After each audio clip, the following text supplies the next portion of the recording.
উমর ফারুক মুসকে মুসকে হাসে আর বলে, রাখাল ভাই, অত দূর কষ্ট করে যাওয়ার দরকার আমার নাই, বরং তোমাকে 2টা টাকা দিলাম, এই 2টা টাকার বিনিময়ে তুমি উটের 1 পেয়ালা দুধ দাও। রাখাল বলতে, পথিক তুমি কি হযরত উমরকে চিনো? জোরে কোন সুবহানাল্লাহ। ওই রাখাল হযরত উমরকে বলে, পথিক তুমি কি হযরত উমরকে চিনো? যদি উমরকে চিনতা তাহলে এরকম বেসাইদা প্রস্তাব দিবার পারতা না। আল্লাহর কোরআন যে রাষ্ট্র চলে, উমরের গুপ্ত বাহিনী যদি দূর থেকে দেখবার পায় তুমি আমাকে 2 টাকা ঘুষ দিছা আর আমি মালিক বাদ দিয়ে তোমাকে উটের দুধ দিলাম, তাহলে তোমাকেও ধরবে আমাকেও ধরবে। এই বুড়া বয়সে তুমি ধরা পড়বার চাও? ওমর ফারুক বলে, রাখাল ভাই তাহলে চলো পাহাড়ের গুহার মধ্যে যাই, ওই গুহার মধ্যে গিয়া গোপনে তোমাকে 2টা টাকা দিব আর তুমি গোপনে উটের 1 বেলা দুধ দিবে, তাহলে তোমার মালিকও জানতে পারবে না, উমরের গুপ্ত বাহিনী ধরতে পারবে না। রাখাল চিল্লায় বলে, তুমি ভণ্ড, তুমি ভণ্ড, তুমি ভণ্ড। উমর ফারুক বলে, রাখাল আমার মধ্যে ভণ্ডামির কি দেখলাম? উমর ফারুক বলে, রাখাল আমার মধ্যে ভণ্ডামির কি দেখলা? রাখাল বলতে, পথিক রে, উমরের গুপ্ত বাহিনী দেখতে পাবে না, আমার মালিক জানতে পারবে না, কিন্তু গুহার মধ্যে দেওয়া নেওয়া করলে রাখালের আল্লাহ দেখতে পায়। যেই কইছে রাখালের আল্লাহ দেখতে পাই, সঙ্গে সঙ্গে হযরত ওমর এক দৌড়ে পাহাড়ের পাদদেশে জায়নামাজ বিছায়া 2 রাকাত সালাতুল শুকর নামাজ পড়ে আল্লাহর কোরআনকে বুকের মধ্যে নিয়ে বলে, আল্লাহ তোমার কোরআন এত সুন্দর, আল্লাহ তোমার কোরআন যখন দুনিয়াতে চালু থাকবে না দেখা আল্লাহকে মানুষ কলিজার মধ্যে জায়গা দিবে, কেউ না দেখলেও আল্লাহ দেখতেছে এই বিশ্বাস মানুষের অন্তরে আসবে। আল্লাহ তোমার কোরআন এত সুন্দর, রাখাল তোমার কোরআনকে গ্রহণ করার কারণে গুহার মধ্যে দেওয়া নেওয়া করলে কেউ না দেখলেও রাখালের আল্লাহ দেখবে। আল্লাহ আমি রাখালকে দেখি নাই, রাখালের মধ্যে তোমার কোরআন আমি বাস্তব চিত্র দেখতে পাই।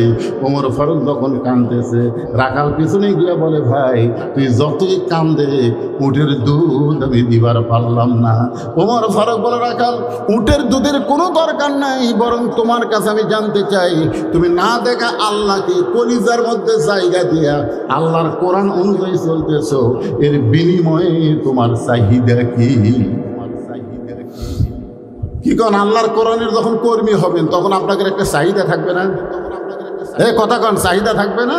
ওমর ফারুক বললেন, রাখাল না দেখা আল্লাহকে কলিজার মধ্যে জায়গা দিয়া আল্লাহর কোরআন অনুযায়ী চলতেছ, এর বিনিময়ে তোমার চাহিদা কি? রাখাল বলতেছে, রব্বানা আতিনা ফিদ দুনিয়া হাসানা ওয়া ফিল আখিরাতি হাসানা ওয়া কিনা আযাবান্নার। আমার চাহিদা হলো 2টা, একটা হলো আতিনা ফিদ দুনিয়া হাসানা, দুনিয়ার সৌন্দর্য, আর 2 নম্বর চাহিদা হলো আখিরাতের সৌন্দর্য। এই আল্লাহর কোরআন মানার কারণে আমার চাহিদাই 2টা। ওমর ফারুক বললেন, ভাইজান একটু ভালো করে বুঝে দিলে ভালো হয়। রাখাল বলে, তুমি আসলেই মূর্খ। আমার দুনিয়ার চাহিদা হলো মহামানব হযরত ওমরকে আমি এক নজর দেখতে চাই। যে ওমর আল্লাহর কোরআন দিয়ে রাষ্ট্র চালাইছে, সেই ওমরকে খালি একটা নজর দেখতে পারলে আমার দুনিয়ার চাহিদা আল্লাহ পুরা করবে। জোরে কোন সুবহানাল্লাহ। আপনারা বলেন তো, রাখাল দুনিয়াতে ভালো নেতা দেখতে চায়। কি নেতা? হযরত ওমর কি নেতা?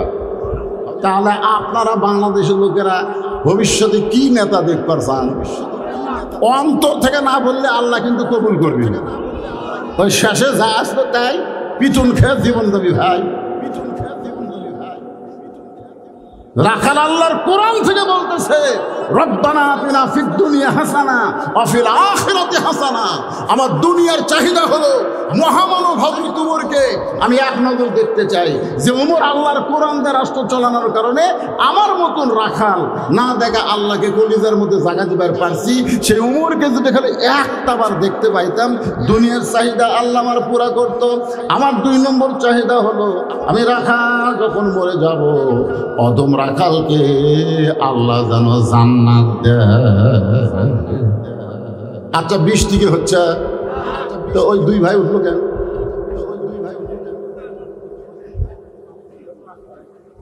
না না, কি হাদিস দিয়ে বৃষ্টি আটকে থাকা হলো দেখছেন?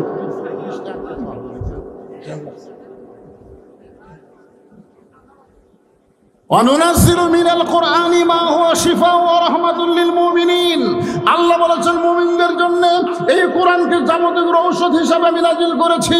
যদি পেশাব লাগে পেশাব বন্ধ করে বসে থাকবেন, পেশাব জাতীয় যত ব্যারাম আল্লাহ ভালো করে দিবেন। এই কোরআনের পাওয়ার আছে না নাই? জনগণ আছে না নাই? লাগলো বসে থাকবে, দেখেন কি হয়। কিছুক্ষণ পর দেখবেন তলপেট ঠান্ডা হয়ে গেল। এই জন্যই তো মুরব্বীরা বলতো বিশ্বাসে মিলাই বস্তু তর্কে বহু। কোনো তর্ক করা যাবে না। ইমান, ইসলাম, কোরআন, হাদিসের ব্যাপারে কোনো তর্ক করা যাবে? যেখানে আল্লাহ ডাইরেক্ট বলতেছেন ওয়ানুনাজ্জিলু মিনাল কুরআনি মা হুয়া শিফাউ ওয়া রাহমাতুল লিল মুমিনিন, মুমিনদের জন্য, হিন্দু বৌদ্ধ খ্রিস্টানদের জন্য না। কি বিরক্ত? এইবার ওটা আবার কে উঠতেছে রে?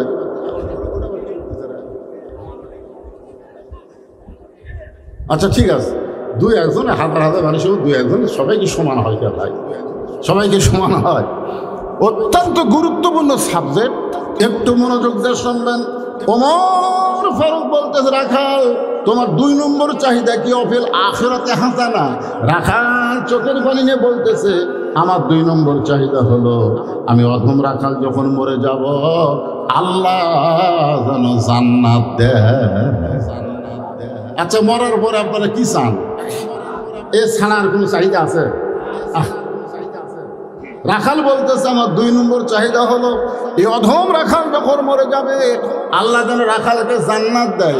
সঙ্গে সঙ্গে হবে তোমার দৌড়ে গিয়ে রাখালের হাতটা এরকম ফুস করে ধরে 3টে চুমা খাবে। রাখাল বলে আমার ঘামা হাত চুমা খেলে তুমি। ওমর ফারুক বলতেছে রাখাল তুমি জানো তোমার 2 নম্বর চাহিদা আল্লাহ পুরা করছে, মরার সাথে সাথেই আল্লাহ তোমাকে জান্নাত দিয়ে দিবে। আপনারা সুবহানাল্লাহ কোন, কিন্তু রাখাল সুবহানাল্লাহ কয় না। ওমর ফারুক বলতেছে রাখাল মরার সঙ্গে সঙ্গে আল্লাহ তোমাকে জান্নাত দিয়ে দিবে। রাখাল সুবহানাল্লাহ কয় না। ওমর ফারুক বলে রাখাল মরার সঙ্গে সঙ্গে আল্লাহ তোমাকে জান্নাত দিয়ে দিবে, তুমি সুবহানাল্লাহ কেন বলতেছ না? এবার রাখাল মুসকে মুসকে হাসি আর কয় মরার পরে জান্নাত, এই বাকি কথা বলতেছ, কিন্তু হযরত উমরকে এক নজর দেখতে পাবো, এই নগদ কথা বলতে তোমার কোন জায়গাত বাজে? একটা হলো নগদ, একটা হলো বাকি। নগদ কি? হযরত উমরকে এক নজর দেখা দুনিয়ার চাহিদা, হযরত উমরকে এক নজর দেখা। উমর ফারুক চিন্তায় পড়ে গেলেন, যেই রাখাল আমাকে তওবা পড়াছে, যেই রাখাল আমাকে মুনাফিক কইছে, যেই রাখাল আমাকে ভণ্ড কইছে, এখন যদি বলি আমি উমর, বলাও সারা, রাখাল হাত ফেল করে মরাও সারা। উমর ফারুক চিন্তায় পড়ে গেলেন আমি এখন কি করব?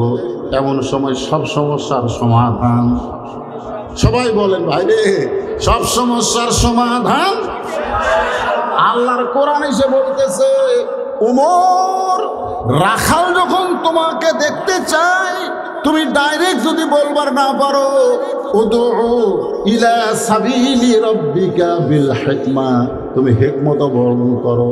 এবার উমর ফারুক রাখালের হাতটা ধরে বলতে রাখাল ভাই সত্যি যদি উমরকে দেখতে চাও তাহলে তোমাকে ফজরের নামাজ সামনে কাতারে আদায় করা লাগবে।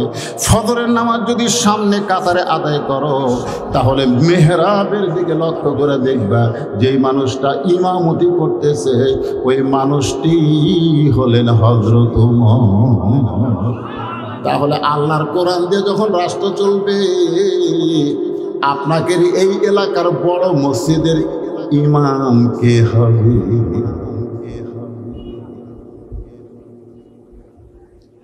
এই ইউনানের চেয়ারম্যান সাহেব ইউনানের বড় মসজিদের ইমাম হওয়া লাগবে, থানার বড় মসজিদের ইমাম হবে এমপি সাহেব, উপজেলা চেয়ারম্যান সাহেব। যিনি তিনি এসে বলতে পারে না যে আমাকে ভোট দাও আমি নেতা হব, নেতা হওয়ার আগে নামাজ পড়াতে দেখি।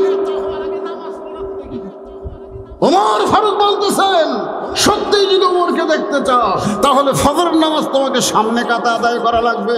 ফজর যদি সামনে কাতারে আদায় করো তাহলে মেহরাবের দিকে লক্ষ্য করে দেখবে যে মানুষটা ইমামতি করতেছে সেই মানুষটি হলেন হযরত উমর। রাখাল ছোট বাচ্চার মতন কান্দে। ওমর ফারুক বলে কান্দো কেন? রাখাল বলে আমি বারান্দায় নামাজ পড়ি। আমি মসজিদের ভিতরে ঢোকার সাহস পাই না। মসজিদের মধ্যে নবীর দামি দামি সাহাবী, ওই দামি দামি সাহাবীর মধ্যে আমি রাখাল কেমনে যাই? ওমর ফারুক আল্লাহর কোরআন থেকে বললেন, ইন্না আকরামাকুম ইনদাল্লাহি আতকাকুম। ও রাখাল, তোমারে কে বলল মসজিদের বারান্দায় কম দামি আর মসজিদের মধ্যে দামি? এই কথা তোমাকে কে বুঝাইল? বরং আল্লাহর আইন হলো ওই ব্যক্তি সবচাইতে দামি হয় যার কলিজার মধ্যে আল্লাহর বেশি ভয়। আপনারা মনে করতেছেন আমি চেয়ারে বসে ওয়াজ করতেছি আমি দামি, আর আপনারা নিচে বসে ওয়াজ শুনতেছেন আপনারা কম দামি। কে দামি কে কম দামি এটা নিরূপণ হবে তাকওয়ার ভিত্তিতে। যার অন্তরে আল্লাহর ভয় বেশি সে সবচাইতে আল্লাহর কাছে দামি বেশি। জয় কর সুবহানাল্লাহ। অনেক বক্তাকে আল্লাহ তখ্তা বানায় জাহান্নামে পাঠায় দিবে, অনেক ছোটাকে আল্লাহ তাআলা খুশি হয়ে জান্নাত দিয়ে দিবে। ওমর ফারুক বললেন, রাখাল সত্যি যদি ওমরকে দেখতে চাও তাহলে ফজরের নামাজ তোমাকে সামনে কাতার আদায় করা লাগবে।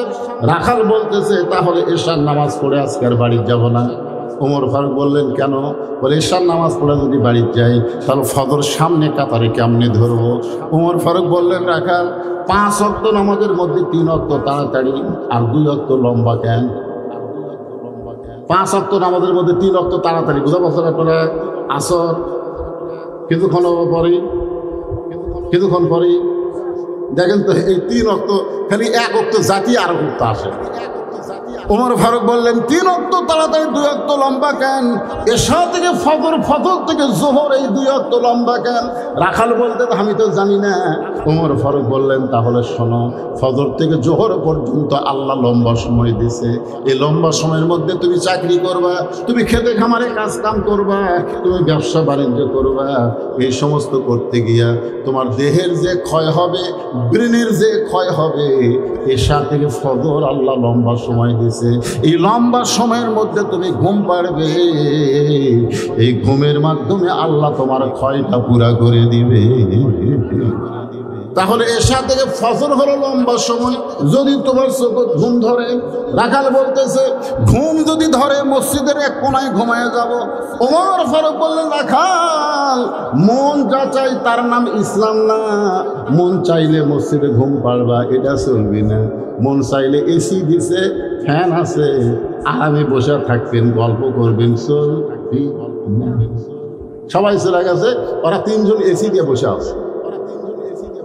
তখন কান্দের ফেরেশতা আল্লাহ বলতেছে, আল্লাহ সবাই চলে গেল জোহরের নামাজ পড়ে, এরা 3 জন দিয়ে এসি দিয়ে গল্প করতেছে, এর কি রেজাল্ট কি? আল্লাহ বলতেছে, এরা গল্প করার সময় এসির কারেন্ট যে বিল হচ্ছে, এই বিল এই 3 জন পরিশোধ না করা পর্যন্ত জান্নাতে যাওয়ার পারবে না। কারণ মসজিদের বাপের ঘর না, ইচ্ছা মতো গল্প মারবি, জোরে গল্প কথা কর না কেন, কথা কর। হ্যাঁ এসি দিছে, চলো যায়। ফাইদা কুদিয়াতি সালা ফান্তাশিরু ফিল আরদ। একটু মনোযোগ দিয়ে শোনেন। ওমর ফারুক বললেন, রাখাল আযানের গুরুত্ব দিও। 5 ওয়াক্ত নামাজের মধ্যে সবচাইতে গুরুত্বপূর্ণ আযান হলো ফজরের আযান। ধরে কোন আযান?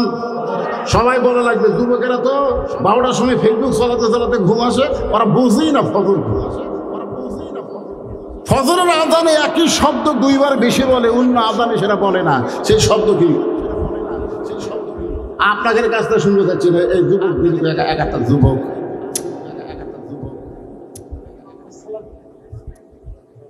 কিন্তু আপনারা পারেন কি? কিন্তু ওরা তো ঘুম পাড়ে ওই সময়। তুমি পারো? দেখ কত দিন তো। মাশাআল্লাহ। আসসালাতু খায়রুম মিনান নাওম।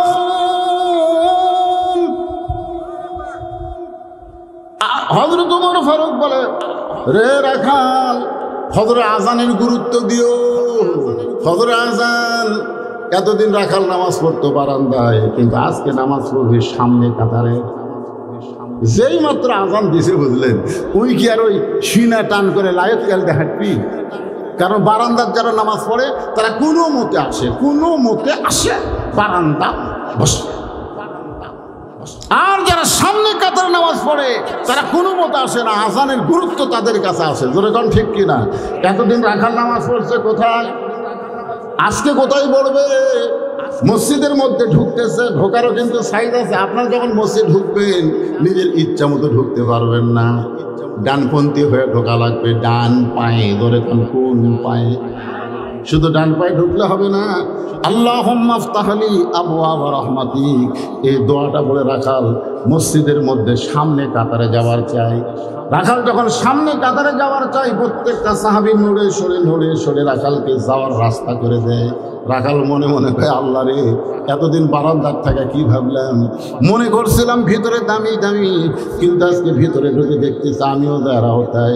একেবারে মেহরাব বরাবর সামনে কাতারে, মেহরাব বরাবর সামনে কাতারে রাখাল ফজরের 2 রাকাত সুন্নত নামাজ আদায় করেছে। মেহরাব বরাবর সামনে কাতারে ফজরের 2 রাকাত সুন্নত নামাজ আদায় করেছে।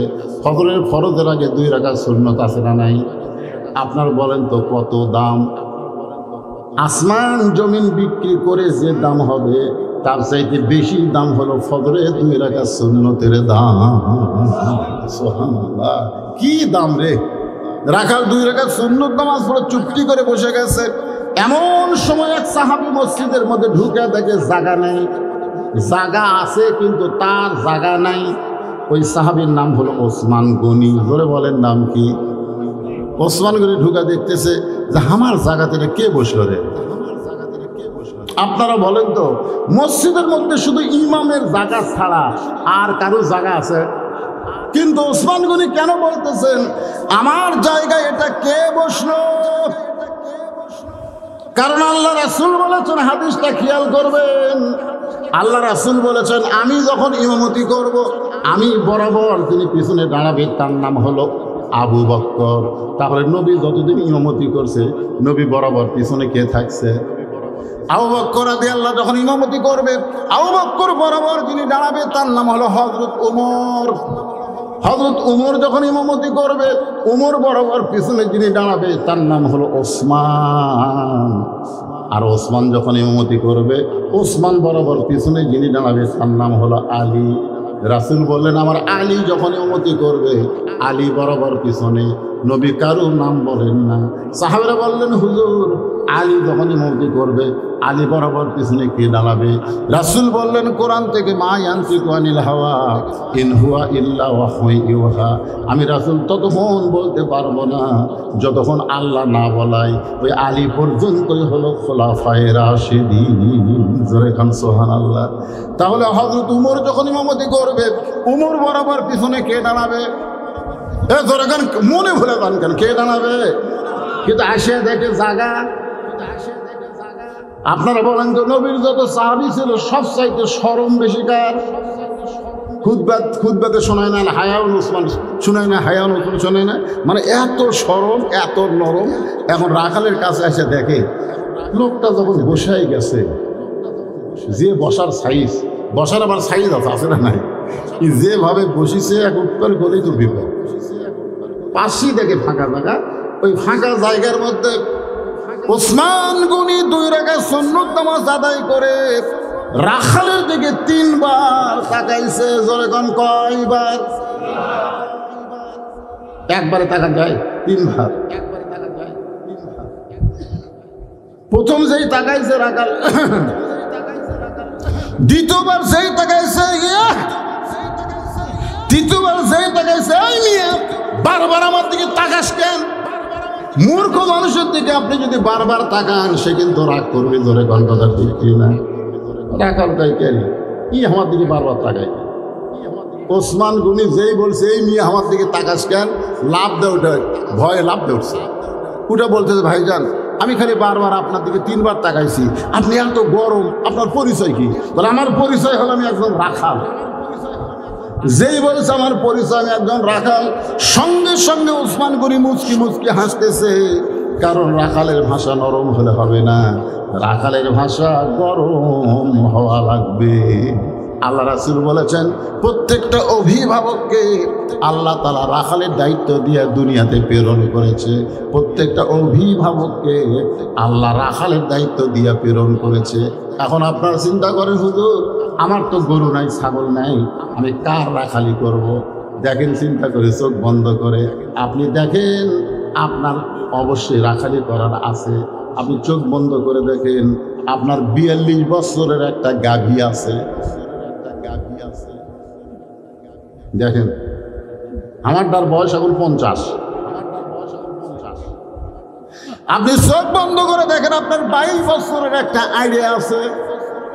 আপনি চোখ বন্ধ করে দেখেন 17 বছরের একটা বকনা আছে। রূপকর্তা আমি বললাম, গাভী মানে আপনার বউ, আইডিয়া মানে আপনার ছেলে, বকনা মানে আপনার মেয়ে। আপনি বলেন তো আপনার বউ আপনার ছেলে আপনার রাখালি করার দরকার আছে না না? আপনি ঈশান নামাজ পড়ে বাড়িতে গেলেন, আপনি দর্শন নিয়োগ করছেন, আমি তো ঈশান নামাজ মসজিদে জামাতে পড়লাম, আমার বউ হয়তো ঈশান নামাজ পড়ে কোরআন শরীফ পড়তেছে। এই নিয়তে বাড়ির যা কেবল দরজা খুললেন, দেখেন আপনার ঘরের মধ্যে থেকে হরি হরি হরি হরি লোলো লোলো লোলো লোলো হরি হরি হরি লোলো লোলো খেরে। আমি মুসলমান সামনে কাতার নামাজ পড়লাম, আর আমার ঘরের মধ্যে থেকে হিন্দুকের পূজার বাদ্য বাজতেছে। আপনি ঘরের মধ্যে যাই দেখেন আপনার 42 বছরের গাভী ওই স্টার জলসা দেখতেছে।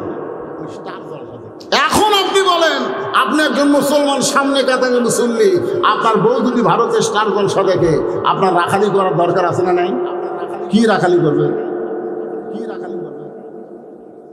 সুন্দর করে ওকে বলবেন, নিজের বউকে সুন্দর করে বলবেন, তুমি যাদের স্টার জলসা দেখতেছো সেই দেশে একটা মসজিদ 400 বছরের পুরাতন বাবরি মসজিদ, এই মালওয়ানের বাচ্চারা, হিন্দুর বাচ্চারা মসজিদ ভাঙ্গা রাম মন্দির বানাচ্ছে।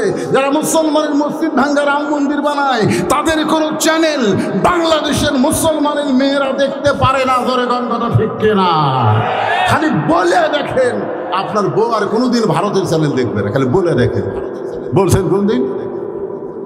কথা কন না কেন? বলছেন তো রাখালি করা লাগবে না?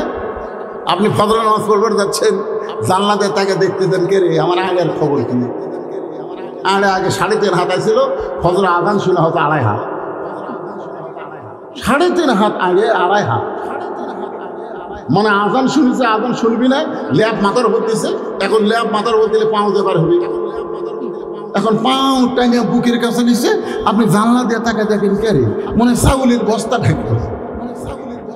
আপনি কি করবেন? একলা একলা নামাজ পড়ে যাবেন? রাখালি করা লাগবে।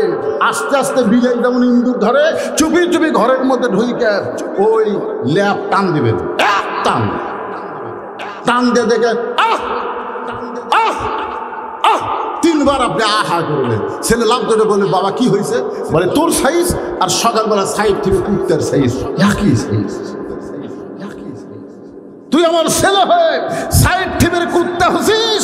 ওঠ, ওয়াজু কর, নামাজ পড়া লাগবে।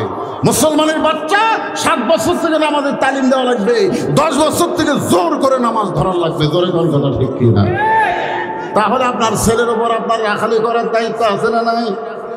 আপনার 17 বছরের মেয়েরা অত্যন্ত ভালো, অল্প কইলি মেয়েরা বুঝতে পারে। নবী ঘরের মধ্যে ঢুকে 9 বছরের ফাতেমা হাতের মধ্যে ছুরি দিয়া মুসকি মুসকি হাসতেছে। এই দৃশ্য নবী দেখে আর ঘরের মধ্যে ঢুকলেন না, নবী বাহিরে চলে গেলেন। ফাতেমা চমকে গেল, যে বাবা ঘরের মধ্যে ঢুকে আমাকে মা মা বলে আদর করে, সেই বাবা কেন বারান্দায়? বাহিরে গিয়া দেখি নবীর চোখ দিয়ে দর দর করে পানি পড়তেছে। ফাতেমা বাবার সামনে বসে বলে, বাবা কি দুঃখ আপনার মনে গো বাবা, এমন করে আপনি কেন কাঁদেন? রাসূল বলে, ফাতেমা যে দুনিয়াতে সাজবে মা, আল্লাহ তার আখিরাতের সাজ কমায় দিবে। যে দুনিয়াতে সাজবে মা, আল্লাহ তার আখিরাতের সাজ কমায় দিবে। সঙ্গে সঙ্গে ফাতেমা হাতের চুরি খুলে মাটি খাইলা দেয়। নবী দৌড়ে গিয়া ওই চুরিটা করিয়ে জামার পকেটের মধ্যে ঢুকাই। ফাতেমা বলে, বাবা যে চুরি হাতে দেওয়ার কারণে আপনি ঘরের মধ্যে ঢুকলেন না, আর সেই চুরি ফাইলা দিলাম, আপনি কেন করে পকেটে ঢুকাইলেন? রাসূল বলে, আয় মা তুই আমার কাছে আয়, মেয়েদেরকে আদর করবেন। ফাতেমা যেই মাত্র নবীর কাছে, নবী হাতে একটা চুমা দিয়ে বললেন, ফাতেমা একদিন তোর নাকে নাক ফুল পরাই দিব মা, একদিন তোর কানে কানের দুল পরাবো। আমি যতই গরিব গরিব হই না মা, একদিন তোর গলা মালা পরায় দিব। ফাতেমা বলে বাবা কবে কবে কবে? আল্লাহ রাসূল বললেন সেদিন তোমার বিবাহ হবে। ও ফাতেমা, মেয়েরা কেবলমাত্র একজন পুরুষের জন্য সাজতে পারে মা, সেই পুরুষটা যদি তার স্বামী হয়, স্বামী ছাড়া অন্য কোনো পুরুষের জন্যে মেয়েদের সাজা জায়েজ নয়। আমার মায়েরা যারা পর্দার অন্তরালে মা, ফাতেমার সঙ্গে যদি জান্নাতে যাবার চান তাহলে ফাতেমাকে আপনাদের গ্রহণ করা লাগবে। এমন পর্দার মধ্যে ছিলেন, পর্দার মধ্যে দুনিয়া থেকে ফাতেমা বিদায় নিছে, গভীর রাত্রে দুনিয়া থেকে নিয়ে বিদায় নিছে। হযরত আলী কান্দে করে জান্নাতুল বাকির মধ্যে দাফন করে আল্লাহর কাছে ফরিয়াদ করে, আল্লাহ ফাতেমাকে তুমি কবুল করে নাও, ফাতেমাকে কবুল করে নাও। যেই মাত্র বলেছে কবুল করে নাও, আলী তাকায় দেখে সামনে কয়েকটা পুরাতন কবর। এই মাত্র ফাতেমার কবর দিল, সেই নতুন কবর আর নাই, শুধু পুরাতন কবর, নতুন কবর দেখা যায় না। গোটা জান্নাতুল বাকির মধ্যে হযরত আলী দৌড়ে আর বলে ফাতেমার কবর এখনই দিলাম, সেই কবর কোন জায়গায়? কে যেন ডাক দেয়, বলে আলী রে, ফাতেমা পর্দা নিশি, আমি আল্লাহ জোহরা ডিগ্রি দিয়া ফাতেমার কবরটাকে কিয়ামত পর্যন্ত গোপন করে দিয়েছি। ওসমান গনি আস্তে করে বসে বললে, ভাইজান কোনোদিন আপনাকে সামনে কাতারে দেখিনি ভাই, আজকেই প্রথম দেখতেছি। রাখাল বলতেছে আমি বারান্দার নামাজ পড়ি, আমার সামনে আসার কি ঠেকা? ওসমান গনি বলতেছে তাহলে আজকে যে দেখতেছি। রাখাল বলতেছে আজকে দেখার জন্য যাচ্ছি, আজকে দেখা হয়ে গেলে এত কষ্ট করে ওই বারান্দার থেকে সামনে কাতারে আসা আমার ঠেক্কা হইবে। কারণ তারা বারান্দার মজা পাচ্ছে, তারা সামনে কাতারে আসবি। কারণ সামনে কাতারে আসলে যদি গেলে পিছনে কাতারের লোক সালাম ফিরে সুন্নতের নিয়ত করে, তখন এরা কবি কি দেখাই গেল এরকম নামাজ যে কখন। এখন আবার লাঠি বানাচ্ছে, লাঠি লাঠি। আর বারান্দার যারা পড়ে ওর কি কোনো টেনশন আছে? কোনো টেনশন নেই, শেষে এসে আগে যাবে। ওর কামই হলো আসমো শেষে জামোয়া। রাখাল বলতেছে আজকে দেখার জন্য এসে, দেখা হলেই চলে যাবো, আর কোনোদিন আসবো না। ওসমান গনি চোখের পানি নিয়ে বলতেছে ভাইজান আমি বহু বছর হলে সামনে কাতারে নামাজ পড়ি, এখন পর্যন্ত আমার দেখার ভাগ্য হলো না। রাখাল বলতেছে আমার দিকে তাকান তো দেখি। ওসমান গনি রাখালের দিকে তাকায়, যেই তাকাইছে রাখাল বলতেছে চোখের মুনি তো ভালোই আছে, তা আপনি দেখবার এসে দেখবার পান না। ওসমান গনি যাকে দেখতে চায় তিনি আর কেউ না, তিনি হলেন নামাজের মালিক আল্লাহ। জোরে গান সুবহানাল্লাহ। বুখারী শরীফের কিতাবুল ইহসানের মধ্যে আল্লাহ রাসূল বলেছেন আনতাবুদুল্লাহা কাআন্নাকা তারাহু ফাইন লাম তাকুন তারাহু ফাইন্নাহু ইয়ারাকা। যখন কোনো আল্লাহর বান্দা নামাজের সিজদায় যাবে ও আল্লাহকে দেখতে পাবে। আল্লাহ যদি দেখা সম্ভব না হয়, আল্লাহ তারে দেখতেছে এই বিশ্বাস তার কলিজায় আসবে। তাহলে নামাজ পড়তে গেলে আমাকে কে দেখে? কথা কন না কেন? কে দেখে? আল্লাহ। আল্লাহ। এই জন্যে নামাজের সময় যে পোশাক পরবেন সে পোশাকের নাম হবে লিবাসুত তাকওয়া। লিবাসু তাকওয়া, তাকওয়া, লেবাসুত তাকওয়া মানে কি? তাকওয়ার পোশাক। আপনি এমন একটা শার্ট ডাউট দিয়েছেন, এমন এক ফুল প্যান্ট পরছেন, রুকুর থেকে যখন শেষদাত গেছেন পিছনে ওই জিনিসটা পিছন দিকে ঠেলা টেবা হয়ে আছে। দ্বিতীয় কাতারে মুসল্লি কয় কে রে মাল কি পরে আসছে রে। আর ওই যদি একটা পাঞ্জাবি পরতো পিছনে যতই টেবা হোক পাঞ্জাবি দিয়ে ওরা ঢাকে যাচ্ছে। জোরে কথা কর না কেন রে ভাই রে, কথা কর না কেন? নামাজ নামাজ নামাজ। আপনি ডিসির বাড়িতে গেলে, এসপির ঘরত গেলে, এমপির ঘরত গেলে ভালো পোশাক পরেন আর 4 হাতা গামছা গাওয়ার দিয়ে নামাজে যাচ্ছে। আমার এক চাচা 4 হাতা গামছা গাওয়ার দিয়ে মসজিদে যাচ্ছে। আমি বললাম কে চাচা আপনার পাঞ্জাবি নাই? আমাকে বলছি যে ফতুয়া দে, তুই ফতুয়া দে, গামছা গাওয়ার দিয়ে নামাজ হইলে। আমি বললাম এই জন্যই তো হাসিনা তোর ভূমিকা পারল রে, গামছা গাওয়াতে মসজিদে ক্ষতি কিরে। আমি বললাম চাচা এই গামছা গাওয়াতে আপনি বিয়ের বাড়ি যাওয়ার পারবেন? চাচা বলছে তুই কি মনে করছিস আমার পাঞ্জাবি নাই? এই বছরে 5টা পাঞ্জাবি বানাচ্ছি।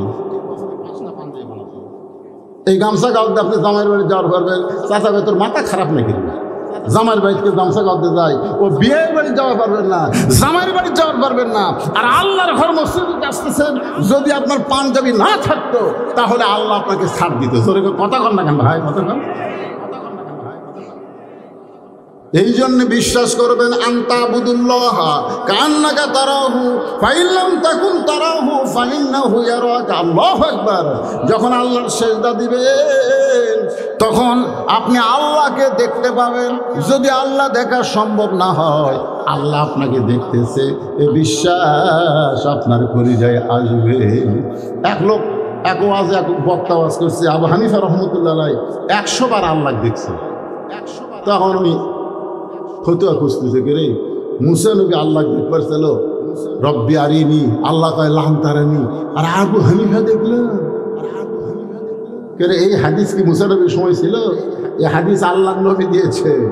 তার মানে বোঝা গেল উম্মতে মুহাম্মাদি যালিকা ফাদলুল্লাহ ইউতিহি মান ইয়াশা, আল্লাহু যুল ফাদলিল আযীম। উম্মতে মুহাম্মাদের মধ্যে হযরত আলী প্রত্যেক সিজদায় আল্লাহর কুদরতি পায়ে সিজদা করেছে। জোরে কোন সুবহানাল্লাহ, সুবহানাল্লাহ। উসমান গনি বলতেছে, ভাইজান বহু বছর হলো আমি দেখবার আসি, কিন্তু এখন পর্যন্ত দেখতে পাইলাম না, আর তুমি আজকের দিনে দেখতে পাইবা। রাখাল বলতেছে, তাহলে তুমি আমার হাত ধরো, আমি নিজেও দেখব এবং তোমাকেও দেখায়া দিব। সাল্লাল্লাহু আলাইহি ওয়াসাল্লাম। রাখাল ওসমানকে বলতেছে, তাহলে তুমি আমার হাত ধরো, আমি নিজেও দেখবো, তোমাকেও দেখায় দিব। এমন সময় আল্লাহর কোরআন ওসমান গনির সামনে এসে বলতেছেন, ইয়া আইয়ুহাল্লাযীনা আমানু তাকুল্লাহা ওয়া কুনু মা'আস সাদিকিন। আচ্ছা, আপনারা যে মসজিদের ইমামের পাশে ইক্তেদা করেন, ইক্তেদাই তো বিহাজাল ইমাম কন না? এ ভাই কন কি কন না? এই ইমামকে আমরা অনুসরণ করি, তাহলে ওই ইমাম যেই দল করে, আপনারা যদি সেই দল না করেন তাহলে ইক্তেদা হবে। এইবার আটকে গেছেন।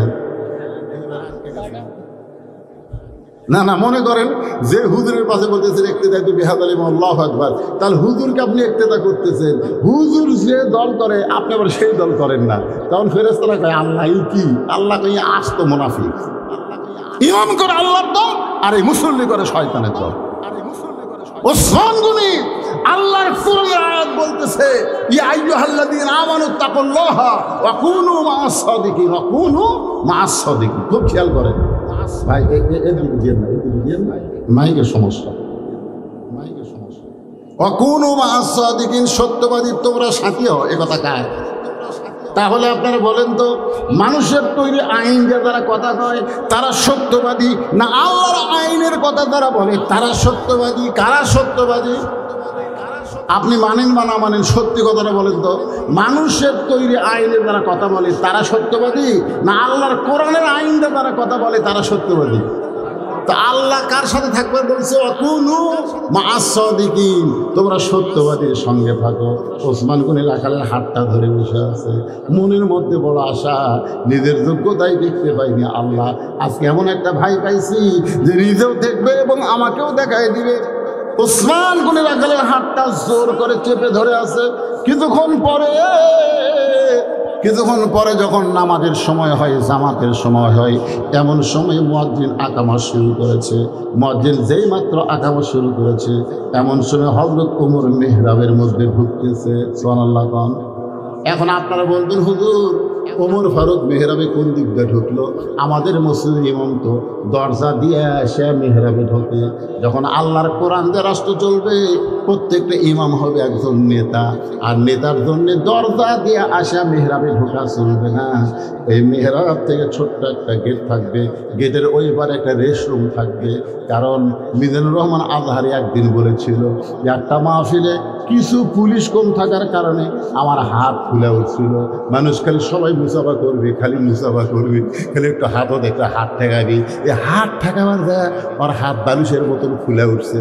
তাহলে ওমর ফারুকের যদি সমস্ত সাহাবী একবার করে হাতের সাথে হাত ঠেকাবার চাই, কারণ রাসূল বলেছেন আমার পরে কেউ যদি নবী হতো লাউ কানা ওমর, ওমরকে আল্লাহ নবী বানাই দিত। তাহলে দরজা দিয়ে যদি ইমাম মেহরাবে যাবার চাই আর সবাই খাড়া হয়ে যদি হাতের সাথে হাত লাগাবার চাই, তাহলে উমরের হাতের অবস্থা কি হবে? কথা কন না কেন, কি হবে? এই জন্যে কোরআন দিয়ে যখন রাষ্ট্র চলবে তখন মেহরাব থেকে ছোট্ট একটা দরজা, দরজার ওই পারে ইমাম রেশ করবে, যেই মাত্র মুয়াজ্জিন আকামত দিবে তখন ইমাম মেহরাবের মধ্যে ঢুকবে। যেই মাত্র মুয়াজ্জিন আকামত দিয়েছে ওমর ফারুক মেহরাবের মধ্যে ঢুকেছে, ওসমান গনি রাখালের হাতটা ধরে আছে, আর রাখাল খালি কে রে? এটা তো মুই আমার তোলো, আমার মুই এসে জানালো ওসমান গনি হাত ধরে আছে, আর রাখাল খালি চিন্তা করতেছে একই মা। যেই মুয়াজ্জিন বলেছে কদ কামাতিস সালাহ কদ কামাতিস সালাম, সঙ্গে সঙ্গে রাখাল আল্লাহু আকবার।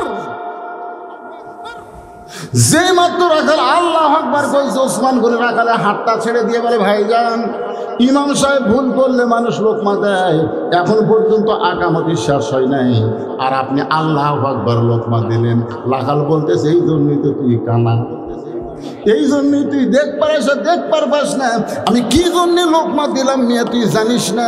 এই কথা যেই মাত্র রাখাল বলেছে দ্বিতীয় কাতারের একজন সাহাবী দৌড়ে এসে রাখালের হাতটা হেসকার টান দিয়ে বলে তোকে সামনে কাতারে দেখি আমার সন্দেহ হয়েছিল, এতক্ষণ যে মহান ব্যক্তি তোর হাতটা ধরেছিল এই মহান ব্যক্তি তুই চিনিস?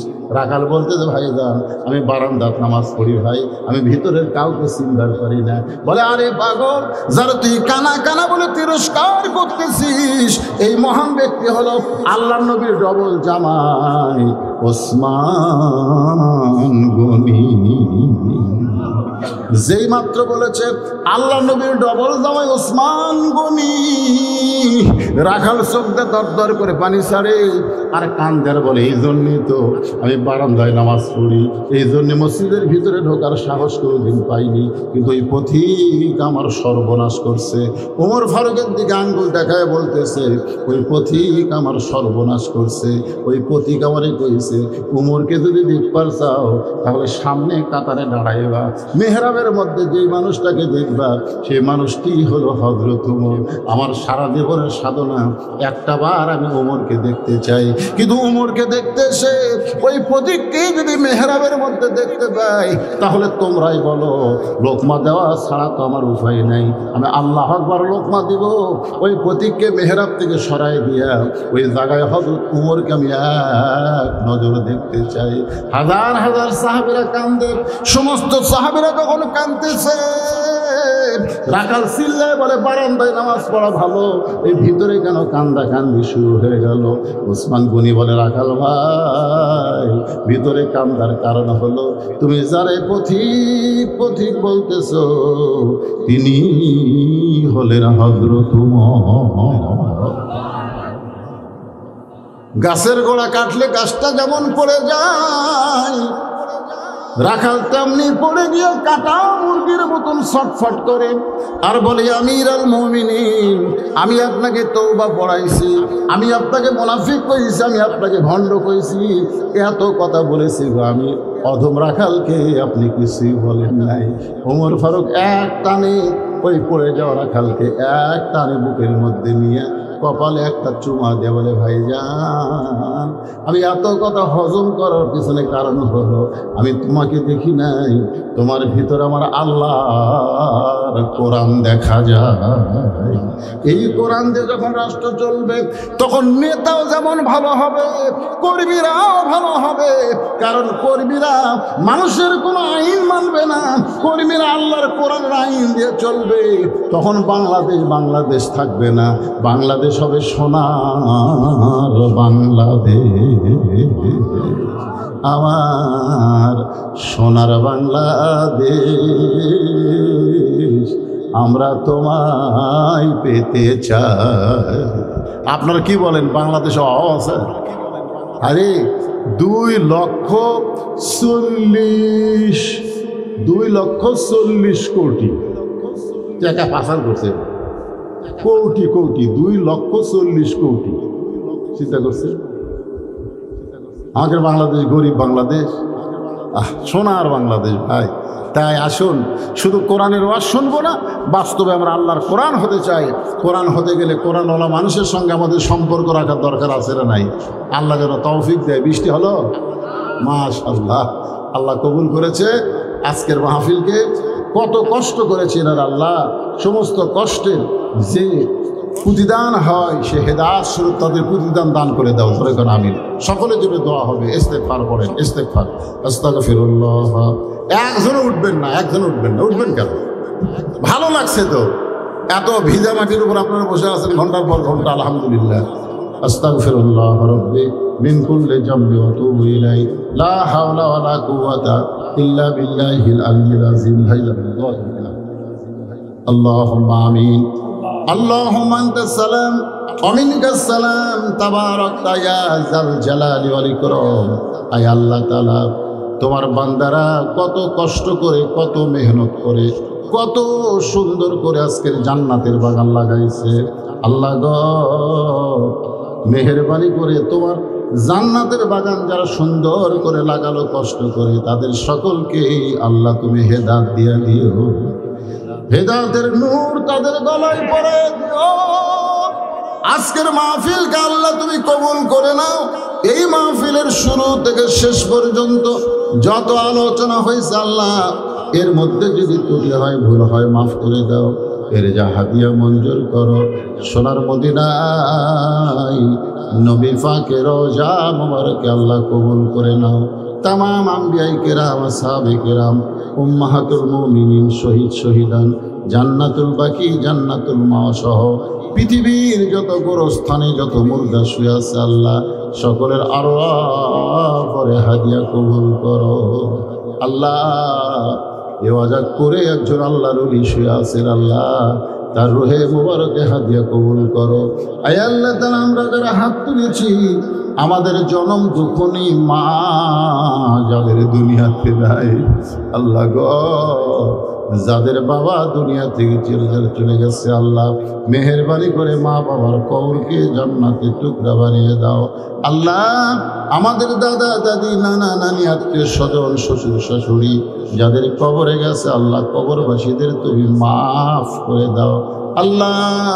আল্লাহ, এই গ্রামের মসজিদ মাদ্রাসাকে কিয়ামত পর্যন্ত কবুল করে নাও। আল্লাহ, গ্রামের সবাইকে মিলে মিশে মহব্বতে বসবাস করার তৌফিক দিয়ে দাও। আল্লাহ, যেই যুবকেরা কষ্ট করে মেহনত করে এত খাটনি করে জান্নাতের বাগান লাগাইছে, তাদের সকলকে 5 ওয়াক্ত নামাজি কবুল করে নাও। তাদের সকলকে ইসলামী আন্দোলনের কর্মী কবুল করে নাও। আজকের মাহফিলের সম্মানিত সভাপতিকে আল্লাহ তুমি কবুল করো। সম্মানিত সহ সভাপতিকে আল্লাহ তুমি কবুল করো। আজকের মাহফিলের প্রধান অতিথি ভাইজান আমার প্রবাসী বিদেশে থাকে, আল্লাহ তুমি তাকে কবুল করো। সমস্ত বিপদ আপদ মুসিবত থেকে হেফাজত করো। আজকের মাহফিলের বিশেষ অতিথি, বরেণ্য অতিথিদের আল্লাহ তুমি কবুল করো।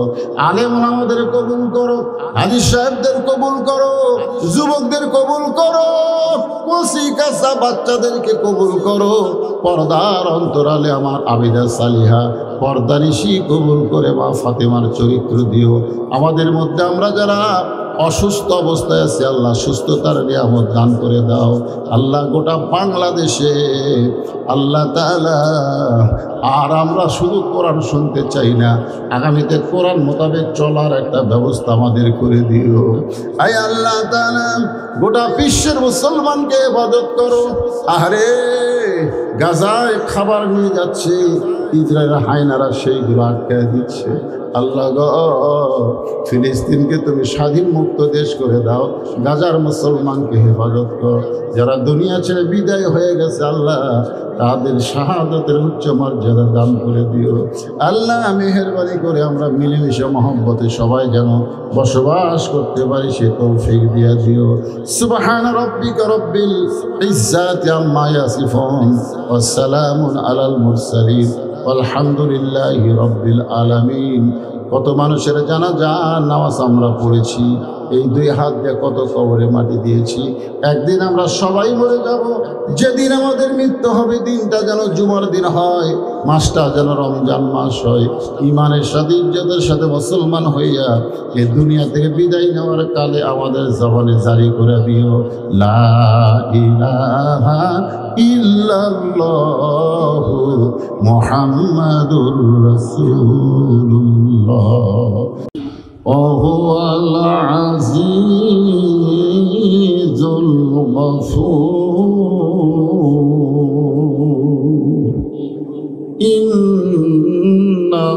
ইন্নাল্লাহা ওয়া মালাইকাতাহু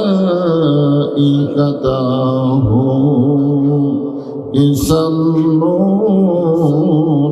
আলান নবী ইয়া আইয়ুহাল্লাযীনা আমানু সাল্লু আলাইহি ওয়া সাল্লিমু তাসলিমা আল্লাহুম্মা سيدنا مولانا محمد وعلى علي سيدنا شفيعنا তোর পাহাড়ের ধুলি লাগিয়া মুসানবীর সম্মান বেড়ে যায়। তোর পাহাড়ের ধুলি লাগিয়া মুসানবীর সম্মান বেড়ে যায়। নূর নবীজির জুতার ধুলাই, দয়ার নবীজির জুতার ধুলাই আল্লাহর আরশ ধন্য হয়। সাল্লাল্লাহু আলা মুহাম্মাদ সাল্লাল্লাহু আলাইহি ওয়াসাল্লাম সাল্লাল্লাহু আলা মুহাম্মাদ সাল্লাল্লাহু মশরিকে হুব্বে মুহাম্মদ সকলে বলি সাল্লাল্লাহু আলাইহি ওয়াসাল্লাম। मतलाए दीवाने मतलाए खुर्शीद इश्क़ास सीनाए सुजानी बलगल उला बिकमालिही कशफत दुजा बिजमालिही हसनत जमीओ खिसालिही सल्लो अलैहि व आलिहि अल्लाहुम्मा आमीन। জান্নাতের বাগান থেকে জান্নাতি মানুষদেরকে নিয়ে আমি গুনাহগার তোমার রহমতের দরজায় দুখানা হাত তুলেছি আল্লাহ। হাসরের ময়দানে জব্বার আর কাহার নামের রূপ নিয়া তুমি যখন বিচার শুরু করবে, তোমার সামনে দাঁড়ায়া সমস্ত নবীরা নাফসি নাফসি বলে কাঁদতে থাকবে। এমন কঠিন অবস্থা হাসরে হবে, সেদিন সমস্ত নবী তার উম্মতকে ভুলে যাবে, শুধু বলবে আল্লাহ আমার কি হবে, আমার কি হবে। একমাত্র দরদি নবী শাফাতের কান্ডারি ইয়া রব্বি হাবলি উম্মতি বলে সেজদায় পড়ে যাবে। সেই কঠিন মুসিবতের সময় আজকের এই মাহফিলকে ওসিলা করে আমাদের সবাইকে রাসূলের উম্মতের কাতারে আল্লাহ কবুল করে নিও। সুবহান রাব্বিকা রব্বিল ইজ্জাতি আম্মা ইয়াসিফুন ওয়া সালামুন আলাল মুরসালিন walhamdulillahi rabbil alamin la ilaha illallah।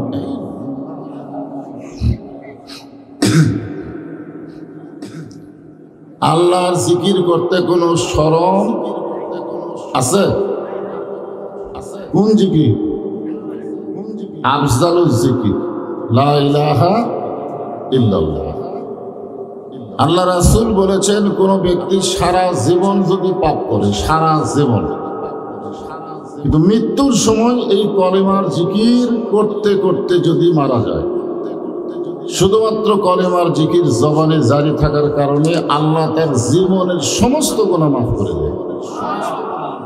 এই জন্যে মরণের সময় যদি জিকির জবানে জারি রাখতে চান, এখন থেকে একটা অভ্যাস করা লাগবে। সকলে জবানে বলে লা ইলাহা ইল্লাল্লাহ, লা ইলাহা ইল্লাল্লাহ, লা ইলাহা ইল্লাল্লাহ, লা ইলাহা ইল্লাল্লাহ।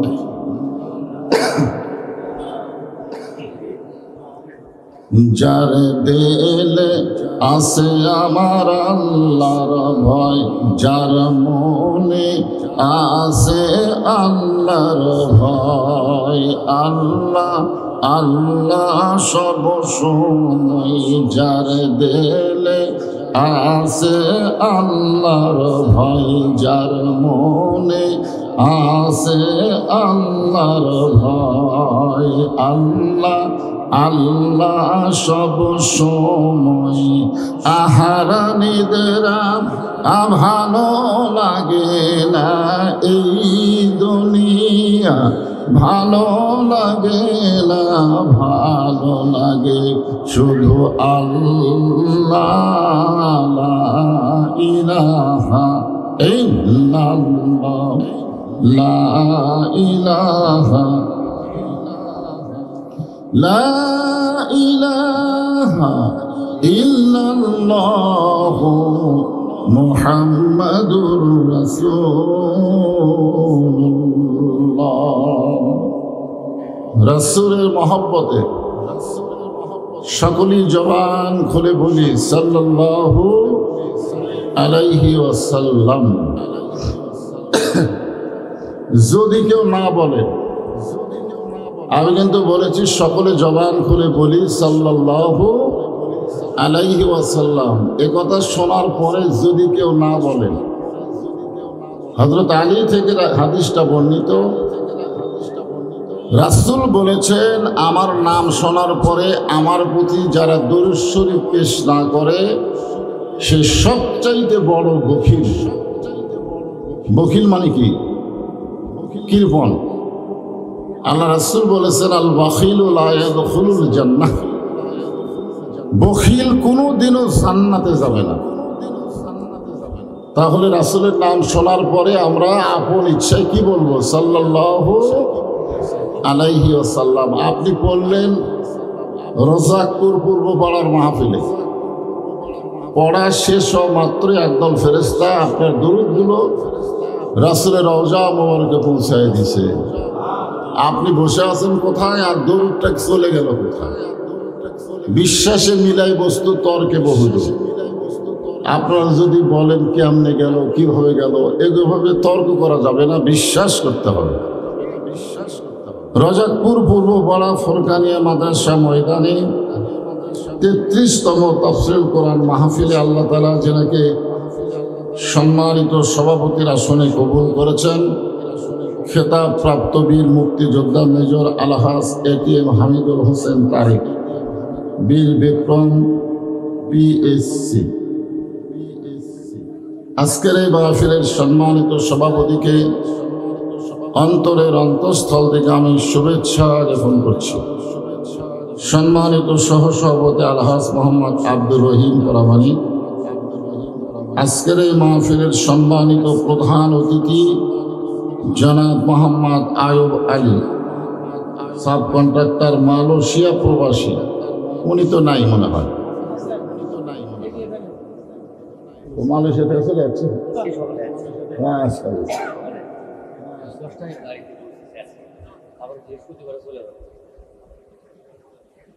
আমরা সকলেই তার জন্য প্রাণ খুলে দোয়া করি। আল্লাহ প্রধান অতিথিকে আজকেই মালয়েশিয়া থেকে এসেছে, আজকে মাহফিলের জন্যই, তাকে দ্বীনের পথে, ইসলামের পথে, আল্লাহর পথে কবুল করুন। সকলে বলি আল্লাহুম্মা আমিন। আজকের মাহফিলের সম্মানিত বিশেষ অতিথিবৃন্দুর মধ্যে একজনের নাম এটার আমার নামে নাম, আলহাজ মোহাম্মদ বজলুর রশিদ, আলহাজ মোহাম্মদ আশরাফ আলী, আলহাজ মোহাম্মদ গাজী রহমান, তিনটাই হাজি আলহামদুলিল্লাহ।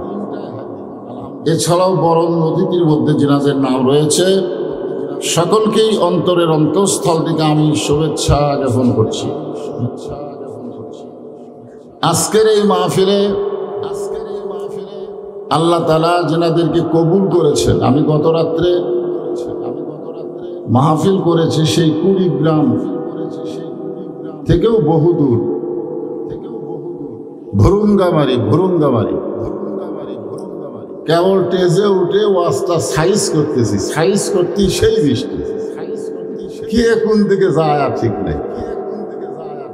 তো আজকে আপনাদের মাহফিল যে হচ্ছে, এটা আল্লাহর একটা বিশেষ রহমত। নিচের মাটি কাটা হয়ে আছে, তার উপরে পরে ঠিক বিছাইয়ে দিয়ে আপনাদেরকে বসার ব্যবস্থা করেছে। যারা এত কিছুর পরেও আজকের এই জান্নাতের বাগানে উপস্থিত হয়েছেন, আমি আমার অন্তরের অন্তঃস্থল থেকে আপনাদের সবাইকে শুভেচ্ছা জ্ঞাপন করছি। আজকের এই মাহফিলে সম্মানিত মা বোনেরা যারা পর্দার অন্তরালে বসে বসে আলোচনা শুনতেছেন, তাদেরকেও শ্রদ্ধা জ্ঞাপন করছি। সম্মানিত ওলামায়ে কেরাম, এ জাতির রাহাবার, ওয়ারাসাতুল আম্বিয়া, আপনাদের মাঝে মাঝে যে সমস্ত আলেম ওলামা বসে আছেন, মঞ্চে আছেন, মাগরিবের নামাজের পর থেকে এত রাত পর্যন্ত যারা অত্যন্ত গুরুত্বপূর্ণ আলোচনা করে আপনাদেরকে শোনালেন, আলেম ওলামা সহ আজকের মাহফিলের বক্তাগণকে শুভেচ্ছা জ্ঞাপন করে এই মুহূর্তে জানতে চাচ্ছি আপনারা সকলে কেমন আছেন? আলহামদুলিল্লাহ রব্বিল আলামিন। যে আল্লাহ শারীরিক সুস্থতা এবং মানসিক প্রশান্তি, আসলে আমাদের অনেকের শরীর সুস্থ থাকে কিন্তু মনের মধ্যে শান্তি থাকে না। কিন্তু যতক্ষণ এই জান্নাতের বাগানে বসে থাকবেন, আল্লাহ রহমতে আপনাদের শরীরও ভালো থাকবে, মনও ভালো থাকবে। কারণ আল্লাহ কোরআনে বলেছেন, ইন্নামাল মুমিনুনা আল্লাযীনা ইযা যুকিরাল্লাহু ওয়াজিলাত কুলুবুহুম। ওয়াজিলাত কুলুবুহুম শব্দের অর্থে বহু ব্যাখ্যা করা হয়েছে, তার মধ্যে একটা হলো মনের ভিতরে শান্তি থাকবে। সুবহানাল্লাহ বলেন। আল্লাহর কোরআনের মধ্যে আল্লাহ সেই পাওয়ার দিয়েছেন। তো যারা শারীরিকভাবে মানসিকভাবে সুস্থ হয়ে আজকের এই জান্নাতের বাগানে বসে পড়েছেন, আমরা সকলেই আল্লাহর দরবারে শুকর গুজার করছি। সকলেই আমার সঙ্গে বলেন, রব্বানা লাকাল হামদ হামদান কাসীরান তাইয়িবান মুবারাকান ফীহি। আমরা প্রশংসা করলাম কার? কেন করলাম? প্রায় মাহফিলে প্রশ্নটা আমি করি, কিন্তু অনেকে উত্তর দিবার পারে না। আল্লাহর প্রশংসা করার কারণ আছে না? না এমনি এমনি করি আমরা, এমনি এমনি কারণ আছে। এই যে গতকাল ভাষায় দিল, কি ভাষায় দিল বুঝবার পারতেছেন? ভাষায় দেয়নি, কি সব নমস্কার করলো, এ খাবার দিল, সে খাবার দিল, কিন্তু দেখা গেল কিছুই হলো না। 10 হাত দিয়ে দাঁড়ায় থাকলো, কুত্তা মুতা দিলেও খেতাবার পারলো না। যখন কথা ঠিক না, ওরাই বোঝে যে এইটার কোনো ক্ষমতা নাই, যে ভাষায় দাও, লাত্তি গুড়ি মাইরা সব ভাঙ্গা দিল। চিন্তা করে দেখেন, আল্লাহ কোরআনে বলেছেন ওমাইয়াবতাগি গায়রাল ইসলাম দীনান ফালা ইউকবালা মিনহু, ইসলাম ছাড়া অন্য কোনো ধর্ম কেউ যদি গ্রহণ করে আল্লাহ বলেছেন কখনোই তা কবুল করা হবে না। আল্লাহর কাছে একমাত্র কবুলযোগ্য ধর্মের নাম কি? আর আমরা জন্মসূত্রে মুসলমান। সুবহানাল্লাহ বলেন। আমাদের ভাগ্য কি ভালো যে রুহের জগতে আল্লাহ আমাদের রুহগুলোকে পছন্দ করে দুনিয়ার জগতে মুসলমানের ঘরে আমাদের কবুল করেছেন। আমাদের মতন ভাগ্যবান কে আছে যাদের নবীকে আল্লাহ বিশ্ব নবী বানায় দিয়েছে? ধরে কেন সুবহানাল্লাহ।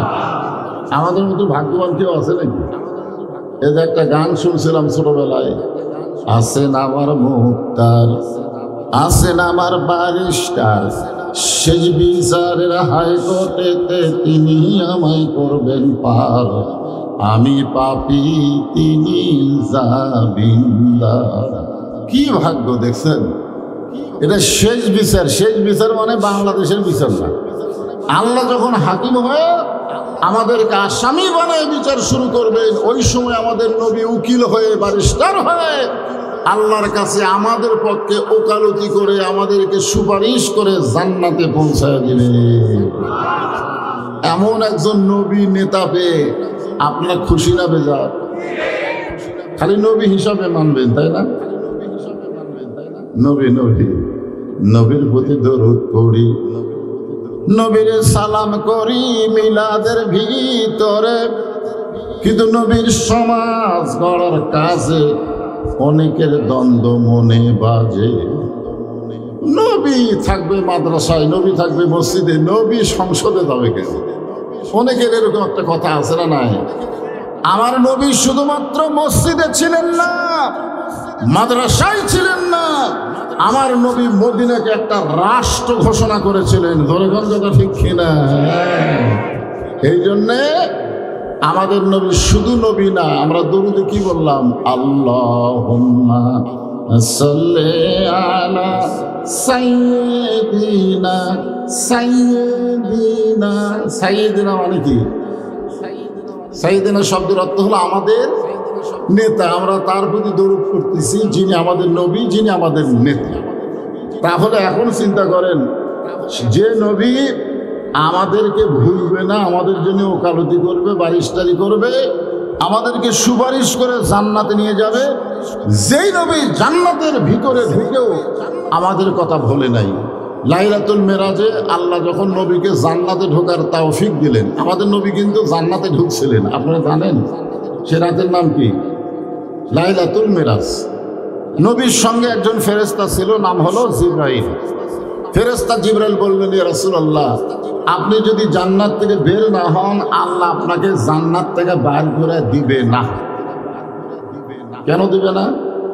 কারণ জান্নাতের একটা শর্ত আছে। এই কোরআন শরীফ যারা পড়েন তারা দেখবেন জান্নাতের শর্ত কি? সালামুন আলাইকুম তিবতুম ফাদখুলুহা খালিদিন। কেউ যদি একবার জান্নাতে প্রবেশ করে, আল্লাহ তাকে চিরস্থায়ীভাবে জান্নাত দিয়ে দেয়। জিবরাইল বলতেছে, আপনি যদি জান্নাত থেকে বের না হন, আল্লাহ আপনাকে বার করে দিবে না। খামাখা দুনিয়াতে গিয়ে আপনার লাভ কি? আমাদের নবী দুনিয়াতে যে কয়দিন ছিলেন, শান্তিতে ছিলেন না কষ্টে ছিলেন? সবাই এক বাক্যে বলেন, শান্তি না কষ্ট? যেই বছর রাসূল মেরাজ করেছেন ওই বছর আবার বেশি কষ্ট। মানে মেরাজের বছর, যেই বছরে আল্লাহ রাসূল আল্লাহর আরশে গেছিলেন, ওই বছরে রাসূলের জীবনে সবচাইতে বেশি কষ্ট। 1 নম্বর কষ্ট হলো চাচা আবু তালিব মারা গেছে। 2 নম্বর কষ্ট হলো দরদের বিবি খাদিজা মারা গেছে। 3 নম্বর কষ্ট হলো তায়েফের ময়দানে কলেমার দাওয়াত দিতে গিয়ে পাথরে জর্জরিত হয়ে গেছে। সেই বছরই আল্লাহ নবীকে নিয়ে গেছে আল্লাহর বাড়িতে, আল্লাহর আরশে। ধরে গেল সুবহানাল্লাহ। জিবরাইল বলতেছে, আপনি না যাওয়াই ভালো। খামাখা দুনিয়াতে গিয়ে আপনি কি করবেন? এই শান্তির জান্নাতের মধ্যে আপনি চিরস্থায়ীভাবে থাকতে পারবেন। সঙ্গে সঙ্গে আল্লাহ নবী রাগ করে বললেন, জিবরাইল, যেই কথা তুমি একবার বলেছ, এই কথার দ্বিতীয়বার বলতে পারবা না। যে কথা একবার বলেছো এ কথার দ্বিতীয়বার বলতে পারবো না। জিবরাইল ভয়ে নবীর কাছ থেকে সরে গেল, ভয়ে।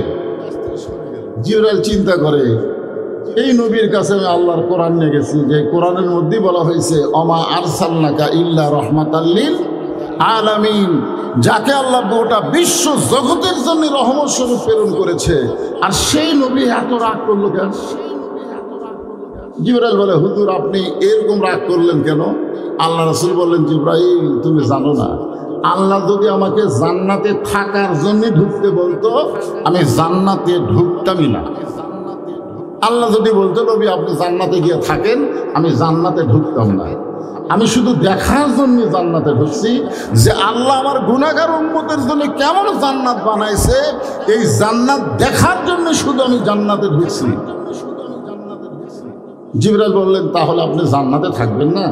আল্লাহ রাসূল বললেন, আমি সেই দিন জান্নাতে ঢুকবো যেদিন আমার সমস্ত উম্মতিকে আল্লাহ জান্নাত দিয়ে দিবে। এখন চিন্তা করে দেখেন, যেই নেতা জান্নাতে গিয়ে আমাদের কথা বলে নাই, আমরা সেই নেতা বাদ দিয়া সাধারণ মানুষকে নেতা বানায়া তার পিছনে চামচাগিরি করতেছেন, ওই সংসদে গিয়ে আপনার কথা ভুলে যাবে। ধরে কোন কথা ঠিক না? দেশের সব টাকা মেরে তারা বিদেশে পাচার করবে, আর ফ্ল্যাগ মারাছেন লেতা। এলা লেতা। আমরা ছোটবেলায় শুনতাম, এই যে কাপড় পুরাতন হয়ে গেলে, তখন তো কারেন্ট ছিল না, তখন ওই হারিকেনে চিমনি মশার জন্য একটা কাপড় ব্যবহার করা হতো, তার নাম হলো লেতা। তার নাম কি? তো এখনকার যারা নেতা এরা হলো লেতা লেতা লেতা। এই লেতার পিছনে ঘুরে নিজের জীবনের সময়কে নষ্ট করেন না। লাকাদ কানা লাকুম ফি রাসূলিল্লাহি উসওয়াতুন হাসানা। আল্লাহ কোরআনে বলেছেন, সফলতা যদি পাবার চাও বিশ্বনবীর আদর্শকে তোমরা গ্রহণ করে নাও। আমার নেতা, তোমার নেতা বিশ্বনবী মুস্তাফা। মাশাআল্লাহ, এমন একজন বিশ্বনবী আল্লাহ আমাদেরকে নিয়ামত স্বরূপ দান করেছেন। আমরা খুশি না বেজার? তাহলে জবান খুলে বলি আলহামদুলিল্লাহ। আপনার যে কোরআন থেকে আলোচনা শুনবেন, সূরা মুলকের 2 নম্বর আয়াত আপনাদের সামনে আমি তেলাওয়াত করেছি। সূরা মুলক নামটা কি? 29 পারার প্রথমেই দেখবেন এই সূরাটা আছে, তাবারাকাল্লাযী বিয়াদিহিল মুলক। আছেন নাই? যারা কোরআন শরীফ পড়েন তারা ভালো বুঝতেছেন। সূরা মুলক অত্যন্ত বরকত গুরুত্বপূর্ণ সূরা। আমাদের বাংলাদেশের কিছু নেতা না তো লেতা বলতেছে যে ইসলামের সাথে রাজনীতির কোনো সম্পর্ক নাই, কোরআনের সাথে নাকি রাজনীতির কোনো সম্পর্ক নাই, এই কথা বলতেছে না। অথচ আল্লাহ তাআলা সূরা মুলক নামে একটা সূরাই কোরআনে দিয়ে বলতেছে গোটা বিশ্বের রাজত্ব, কর্তৃত্ব, মালিকানা একমাত্র কার হাতে? সমস্ত ক্ষমতার মালিককে না জনগণ? সমস্ত ক্ষমতার মালিককে। হ্যাঁ, মাশাআল্লাহ। এটা 5ই আগস্টে হাসিনা বুঝেছে। ধরে কোন কথা ঠিক কি? এর আগে হাসিনা বোঝেনি, খালি কয় দেশ আমার বাপের, দেশ আমার। আয় হায়, এত সালের আগে হাত নামাইকে। কিন্তু আল্লাহ কি বলতেছেন? ওয়া আলা কুল্লি শাইইন কাদির। গোটা পৃথিবীর একমাত্র ক্ষমতার মালিককে। অহুয়া আলা, আলা মানে উপরে, অহুয়া মানে তিনি, কুল্লি মানে প্রত্যেকটা বিষয়ের উপরে একমাত্র ক্ষমতাকার আল্লাহ। এটা কি আপনার বিশ্বাস করেন? তাহলে ক্ষমতার উৎস কি মানুষ না আল্লাহ? আরো জোরসে বলেন। সেই আল্লাহ বলতেছেন, আল্লাযী খালাকাল মাউতা ওয়াল হায়াতা লিয়াবলুয়াকুম আইয়ুকুম আহসানু আমালান ওয়া হুয়াল আজিজুল গফুর। যিনি আমাদের মৃত্যু আর হায়াতকে সৃষ্টি করেছেন। মৃত্যু আর হায়াতকে কে সৃষ্টি করছেন? আরো জোরে বলেন, কে করছেন? আল্লাহ। মীর কাসিম আলী একজন ব্যক্তি, তাকে তার উকিল বলতেছে, স্যার আজকে রাত 12টায় আপনার ফাঁসি হবে, আজকে রাত 12টায় আপনার ফাঁসি হবে। তো মীর কাসিম আলী বলতেছে, এখন কয়টা বাজে? তো বলে, এখন তো 9:30 বাজতেছে। তখন সে মুচকে হাসিয়ে বলতেছে, আলহামদুলিল্লাহ, এখনো 2.5 ঘন্টা বাকি আছে। কারণ বিশ্বাস করে খালাকাল মাউতা ওয়াল হায়াতা, মৃত্যু এবং হায়াতকে সৃষ্টি করছেন কে? জোরে বলেন, কে করছেন? আল্লাহ। তো মীর কাসেম আলী বলতেছে, উকিল সাহেব, এখনো যখন 2.5 ঘন্টা বাকি আছে ফাঁসি হওয়া, তাহলে খামাখা বসে থাকা লাভ কি? আমি 2 ঘন্টা ঘুম পাড়ি, যদি চেতন না পাই তাহলে তুমি আমাকে ডাক দিও। কারণ ঘুম দেওয়ার মালিক কে? আপনি কি নিজের ইচ্ছায় চেতন পাতে পারবেন? পারবেন না, যদি আল্লাহ চেতন না করে। এই জন্য ঘুমের পূর্বে একটা দোয়া আছে, আপনার পড়েন নাকি সেই দোয়া? এই যুবকেরা ফেসবুক চালাতে চালাতে ঘুমায় যাও। আল্লাহুম্মা বিইসমিকা আমুতু ওয়া আহইয়া, এই দোয়াটা পড়ে মীর কাসেম আলী ঘুমায় গেলেন। উকিল মনে মনে চিন্তা করতেছে, ফাঁসির চিন্তায় লোকটা পাগল হয়ে গেছে। কারণ 2.5 ঘন্টা পর ফাঁসি হবে, সেই লোকটা ঘুমাবে কেমনে? উকিল মনে মনে করছে যে এই ফাঁসির চিন্তায় পাগলা হয়ে গেছে, 2.5 ঘন্টা পর যার ফাঁসি হবে সেই লোকটা ঘুমাবার পারবে? এই মনে করে উকিল বার হয়ে গেছে। ঠিক যখন ঘড়িতে 11:30 বাজে, আর 8 ঘন্টা আছে, কয় ঘন্টা? এমন সময় ফাঁসির কন্ডম ছেড়ে ঢুকে দেখে মীর কাসেম আলী নাক দেখা ঘুম পাড়তেছিল, নাক দেখে। উকিল কয়কারী মানুষ করে, আর 8 ঘন্টা পর যার ফাঁসি হবে সে এইরকম ঘুম পাড়ে? পাও লড়াইছে, লাভ দুটো বলতেছে, ভাইদান রাত কি 12টা বাজছে? না স্যার, এখন 8 ঘন্টা বাকি আছে। আলহামদুলিল্লাহ। মীর কাসেম আলী ওযু করে 2 রাকাত নামাজ পড়ে কোরআন শরীফের সূরা মুলক আর মুজাম্মিল তেলাওয়াত করে ফাঁসির কন্ডম ছেড়ে সবচাইতে ভালো পাঞ্জাবি যেটা, সেই পাঞ্জাবি পরে চিরুনি দিয়ে মাথার চুল হাসড়ায় বলে, উকিল দেখো তো আবার কেমন লাগতেছে। উকিল বলে, স্যার আপনার ফাঁসি হবে, আপনি যেইভাবে সুন্দর কাপড় পরে মাথার চুল হাসড়াইতেছেন, আপনি কি শ্বশুর বাড়ি যাবেন? মীর কাসেম আলী বলতেছে, উকিল তুমি বলতেছ আমার ফাঁসি হবে, কিন্তু আল্লাহর কোরআন আমাকে বলতেছে, ওয়ালা তাকুলু লিমান ইউকতালু ফি সাবিলিল্লাহি আমওয়াতুন বাল আহইয়াউ ওয়ালাকিন লা তাশউরুন। আল্লাহ রাস্তায় যাদেরকে অন্যায়ভাবে ফাঁসি দেওয়া হবে, আল্লাহ রাস্তায় অন্যায়ভাবে যাদেরকে হত্যা করা হবে, আল্লাহ বলতেছেন তারা মৃত্যুবরণ করে নাই, বরং বাল আহইয়া, তারা জীবিত। ওয়ালাকিন লা তাশউরুন। এখানে আল্লাহ বলতেছেন, খালাকাল মাউতা ওয়াল হায়াতা লিয়াবলুয়াকুম আইয়ুকুম আহসানু আমালা।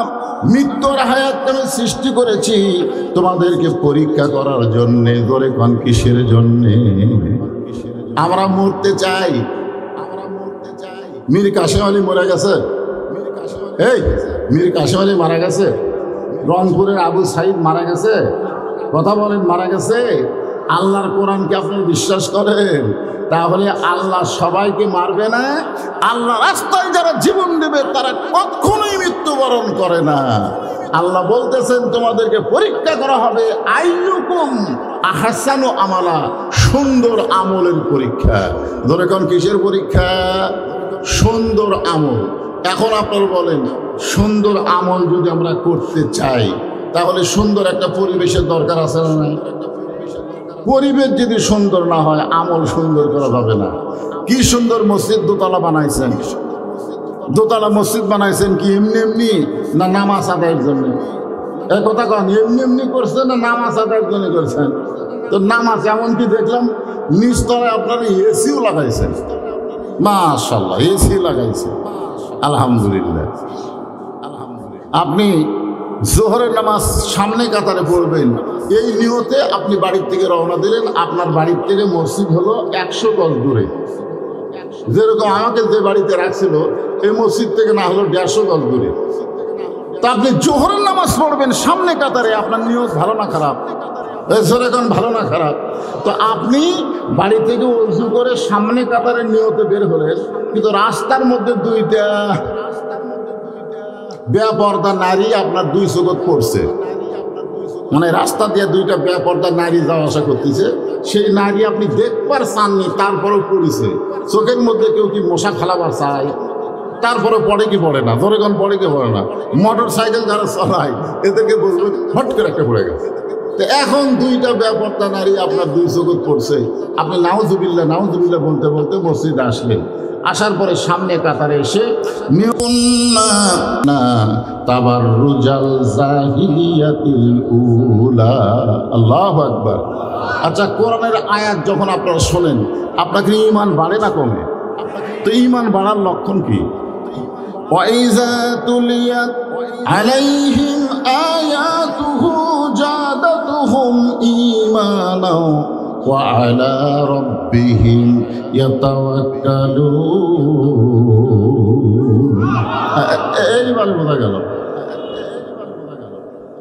এখন সামাজিকভাবে মেয়েরা যেন বেপর্দায় না থাকে, তাহলে পরিবেশ সুন্দর করতে গেলে সুন্দর একটা সমাজের দরকার আছে না নাই?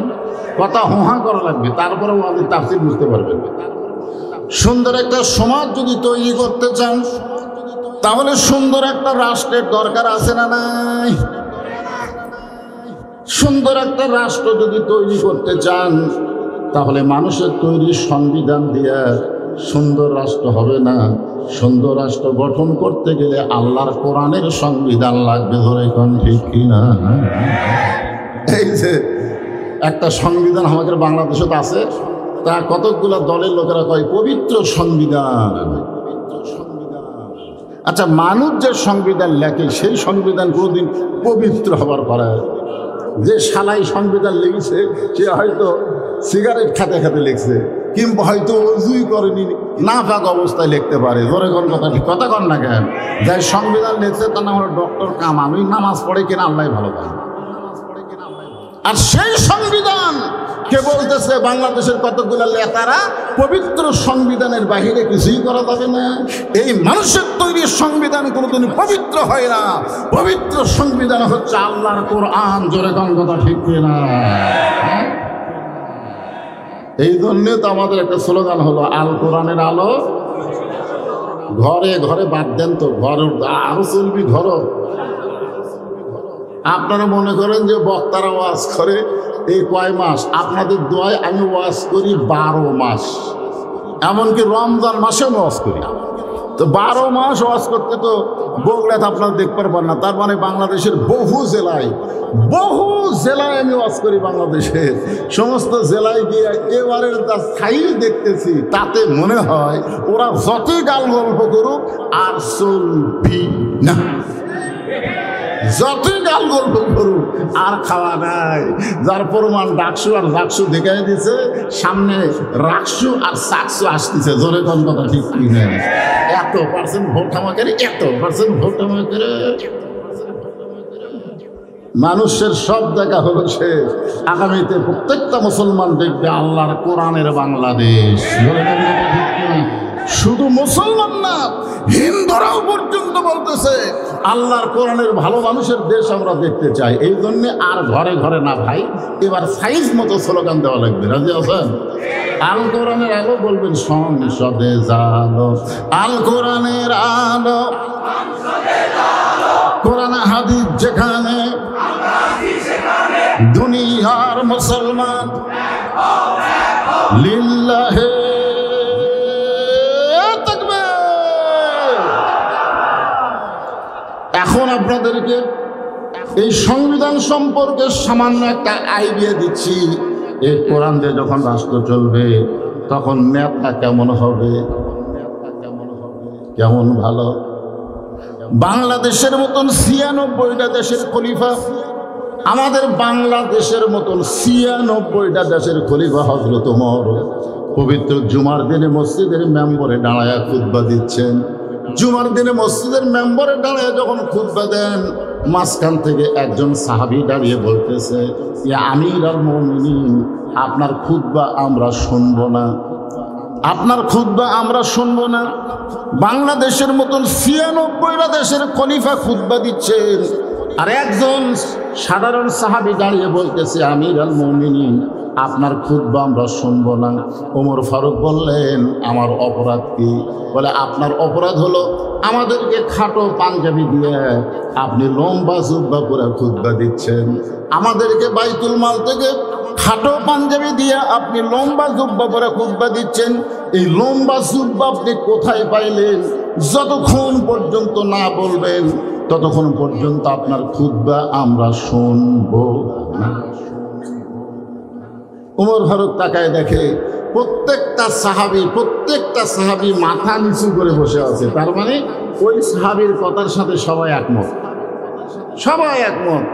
সবাইকে খাটো পাঞ্জাবি দিয়ে লম্বা জুব্বা কোথায় পাইল? চিন্তা করছেন, আল্লাহর কোরআন দিয়ে যখন রাষ্ট্র চলবে তখন নেতা যদি সামান্য ভুল করে, সাধারণ একজন সাহাবী পর্যন্ত তার ভুল ধরার সাহস পাবে। আর বর্তমানে যদি নেতা কোনো ভুল করে আর কেউ যদি ভুল ধরে, ওই পিটন খায় আর জান দেবে। ধরে কথা কর না কেন? সমস্ত সাহাবী যখন মাথা নিচু করে বসে আছেন, এমন সময় 6 লক্ষ হাদিসের হাফেজ, 30 পারা কোরআনের হাফেজ, নাম হলো আব্দুল্লাহ ইবনে ওমর ফারুকের সন্তান। যোগ্যতা হলো 6 লক্ষ হাদিসের হাফেজ, 30 পারা কোরআনের হাফেজ। তার মানে বোঝা গেল, নেতা যদি ভালো হয়, নেতার বেটার শিক্ষাও ভালো হয়। আপনি বলেন তো, কোন শিক্ষা গ্রহণ করার জন্য আল্লাহ বললেন ইকরা? হে রাসূল, আপনি পড়েন। প্রথম শব্দটাই কি? ইকরা। কোরআনের প্রথম শব্দ কি? ইকরা। আপনি পড়ুন। আল্লাহ রাসূল পড়লেন না। ফেরেশতা জিবরাইল বললেন পড়ুন। আল্লাহ রাসূল বললেন আমি পড়বো না। জিবরাইল বললেন আপনি পড়েন। রাসূল বললেন খালি পড়তে বলো, কি পড়বো? সব পড়া আমি পড়বো না। ফেরেশতা জিবরাইল বললেন বিসমি রাব্বিকাল্লাযী খলাক, যে আল্লাহ আপনাকে সৃষ্টি করেছেন সে আল্লাহর নামে পড়েন। তার মানে মুসলমান যারা হবে, যতই শিক্ষা করেন, সর্বপ্রথম তাকে আল্লাহর কোরআনের শিক্ষা গ্রহণ করা লাগবে। সবাই ঠিক বলতেছে না? সবাই ঠিক? কারা কারা ঠিক দেখে হাত তোলেন তো দেখি। লিল্লাহে তাকবীর, মাশাআল্লাহ। তাহলে চিন্তা করেন, আপনাকে এই অজাকপুর না, অজাকপুর বাগুইলে প্রাইমারি আছে না নাই? সেই প্রাইমারি কার টাকায় চলে? রয়গঞ্জ কার টাকায়? প্রাইমারি ক্লাস 2 এর ছেলে খাড়ায় থেকে পেশাব করতেছে। তাই বললাম বাদান বস। খাড়ায় থেকে পেশাব করা হয় না, গাড়া থেকে পেশাব করা হয় না, বসো। ওই বসে না। বস, তোর শিক্ষক করে শিখাইনি কেমনি পেশাব করা লাগে? ক্লাস 2 পড়িস আর ডানায় পেশাব করিস। ও তখন বলতেছে, চাচা আপনি যে কথা বলেন, প্রাইমারি পেশাবখানার যায় দিকে আমার সারি খাড়া হয়ে পেশাব করে, আর সারি খাড়া হয়ে পেশাব করে। সেই বিদ্যালয়ের জন্য সরকার হাজার হাজার কোটি টাকা বাজেট করে, আর আপনাকে এই ফোরকানিয়া মাদ্রাসার জন্য সরকার কয় টাকা দেয়? এই কথা কর না, কয় টাকা দেয়? যেখানে আল্লাহর কোরআন শিক্ষা দেওয়া হবে। রাসূল বলেছেন খায়রুকুম মান তাআল্লামাল কোরআন ওয়া আল্লামা। ওই ব্যক্তির চাইতে দামি সম্মানী কেউ নেই যে আল্লাহর কোরআন শিখেছে এবং অপরকে কোরআনের শিক্ষা দেয়। আল্লাহ রাসূল বললেন, জিবরাইল পড়তে বললি আমি পড়বো না, এমন পড়া আমি পড়তে চাই যেই পড়ার মধ্যে আমি আল্লাহ পাই। সুবহানাল্লাহ। তাহলে আব্দুল্লাহ ইবনে ওমর হলো 6 লক্ষ হাদিসের হাফেজ, 30 পারা কোরআনের হাফেজ। ওমর ফারুকের পাশে গিয়ে ওকালতি শুরু করলেন। মানে কেউ বাপের পক্ষে নেই, সবাই মাথা নিচু করে আছে। বেটা যায় বলতেছে, নবীর সাহাবীরা মাথা তোলো। মাথা নিচু করে আছে কেন? মাথা তোলো। তোমরা খাটো পাঞ্জাবি হলেও তো নতুন কাপড় পরে নামাজ পড়তে এসেছো, কিন্তু আমি আব্দুল্লাহর পরনে নতুন কোনো কাপড় নাই। তোমরা খাটো পাঞ্জাবি হলেও তো নতুন পোশাক পরেছ, কিন্তু আমার দিকে তাকায় দেখো, আমার পরনে নতুন কোনো কাপড় নাই। ওসমান গনি বলে, আব্দুল্লাহ, আজকে জুমার দিনে সবাই নতুন পোশাক পরেছে, তুমি নতুন পোশাক কেন পরো নাই? আব্দুল্লাহ বলতেছে, আমি যদি আজকে নতুন পোশাক পরতাম তাহলে আমার বাবার গায়ের জুব্বা লম্বা হতো না। আমার বাবা যেদিন থেকে মদিনার খলিফা হয়েছে সেদিন থেকে তোমরা সবাই আরামে ঘুম পাড়ো, কিন্তু আমার বাবার চোখে ঘুম নাই। আমার বাবা যেদিন থেকে মদিনার খলিফা হয়েছে সেদিন থেকে তোমরা সবাই আরামে ঘুম পাড়ো, কিন্তু আমার বাবার চোখে কোনো ঘুম নাই। বাবা সারা রাত চোরের মতন চুপি চুপি মানুষের দুঃখ কষ্ট দেখে বেড়ায়। চোরের মতন, ধরে কোন কার মতন? চোরের মতন। বাংলাদেশের মতন ৯৬টা দেশের খলিফা, তার কোনো পুলিশ নাই, র্যাব নাই, একা একা। আর হামাকের বাংলাদেশের প্রধানমন্ত্রী ১ ঘন্টায় একলা বেড়াতে পারে। চিন্তা করছেন? এমপি সাহেব পারবে, এমপি কি অবস্থা। আর বাংলাদেশের মতন ৯৬টা দেশের খলিফা চোরের মতন একা একা মানুষের দুঃখ কষ্ট দেখতেছেন আর ঘুরতেছেন। হঠাৎ দেখতে পাই মরুভূমির ভিতরে তাঁবু টাঙ্গায়া, তাঁবুর মধ্যে 2টা বাচ্চা মা মা বলে কাঁদতেছে, আর মা পাতিলে গোস্ত সিদ্ধ করতেছে আর বলতেছে, বাবা গোস্ত সিদ্ধ হলেই তোমাদের খাবার দেবে। ওমর ফারুক চিন্তায় পড়ে গেলেন, দুম্বার গোস্ত হলে বড় জোর ৮ ঘন্টা লাগবে, উটের গোস্ত হলে বড় জোর 1 ঘন্টা লাগবে। এত গভীর রাত হয়ে গেছে, এখন পর্যন্ত গোস্ত সিদ্ধ হয় না। আমার মনে হয় এই মা সন্তানকে দয়া করে না।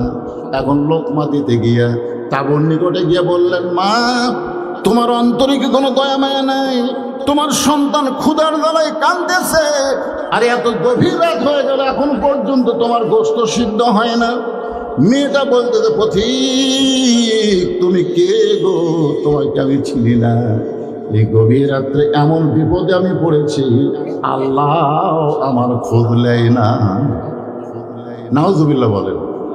মানুষ কঠিন বিপদে পড়লে মানুষ কিন্তু এরকম কথা বলে, যেরকম গাজার মুসলমানেরা বলতেছে, আল্লাহ আল্লাহ বিশ্ব থেকে আমাদেরকে খাবার দেয়, আর সেই খাবার আমরা নিবার গেলে ওই ইসরায়েলের হাইনারা আমাদেরকে গুলি করতেছে, আমাদের শিশু বাচ্চাদেরকে জিহারে মারতেছে। তুমি আল্লাহ কি করতেছে? তুমি যদি ইব্রাহিম নবীকে নমরুদের আগুন থেকে বাঁচাবার পারো, তুমি যদি মুসা নবীকে সাগর রাস্তা বানাই দিবার পারো, তাহলে আমরা কি এতই পাপী হয়ে গেছি আমাদের মাসুম বাচ্চাগুলোকে ওরা মারতেছে? কি কারণ মাঝে মধ্যে মানুষ বিরক্ত হয় না? মেয়েটা বিরক্ত হয়ে বলতেছে, এমন বিপদ আমি পড়ছি পথিক যে আমার আল্লাহ দেখতে পারতেছে না। মেয়েটা বলতেছে, আমার বাড়ি হলো ইয়ামিন দেশে, মদিনার খলিফা হযরত ওমর অত্যন্ত ভালো মানুষ। আমার 2টা এতিম বাচ্চাকে নিয়ে গতকাল বিকেল বেলা ওমরের দরবারে যাবার চাচ্ছিলাম, কিন্তু এত মানুষের ভিড় আমি ওমরের দরবারে ঢুকতে পারি নাই। আমি আমার 2টা বাচ্চাকে নিয়ে নিয়ত করলাম, আগামীকাল সকালবেলা ওমরের দরবারে যাব। রাতের বেলা তাঁবু টাঙ্গায়া 2টা বাচ্চাকে বুকের মধ্যে নিয়ে আমি সান্ত্বনা দিয়ে ঘুমাবার চাই, কিন্তু রাতটা যত বেশি হয় আমার সন্তান 2টা খালি কান্দে। আমার সন্তান 2টা শুধু কান্দে কান্দে আর কান্দে। আমি তখন কি করব? ক্ষুধার জ্বালায় যখন কাঁদতেছে, আমি তখন সান্ত্বনা দেওয়ার জন্যে পাতিলের মধ্যে পানি আর পাথর দিয়ে নিচে আগুন জ্বলায়া আমি বলতেছি, বাবা গোস্ত সিদ্ধ হলেই তোমাদের খাবার দেব। আমি মনে করেছিলাম আমার সান্ত্বনার বাণী শুনে আমার 2টা সন্তান ঘুমিয়ে যাবে, কিন্তু এদের পেটে এত খিদা লাগছে যে খিদার কারণে এরা ঘুমাবার পারতেছে না। আমি মা হইয়া বলতেছি, পথিক সকালবেলা পর্যন্ত আমার 2টা সন্তান হয়তো আর বাঁচবে না। সঙ্গে সঙ্গে ওমর ফারুক বললেন, মা একটু ধৈর্য ধরো, মা একটু ধৈর্য ধরো। ওই পাথর পানি গরম না করে তুমি তোমার সন্তান 2টাকে বুকের মধ্যে নিয়ে একটু ধৈর্য ধরো।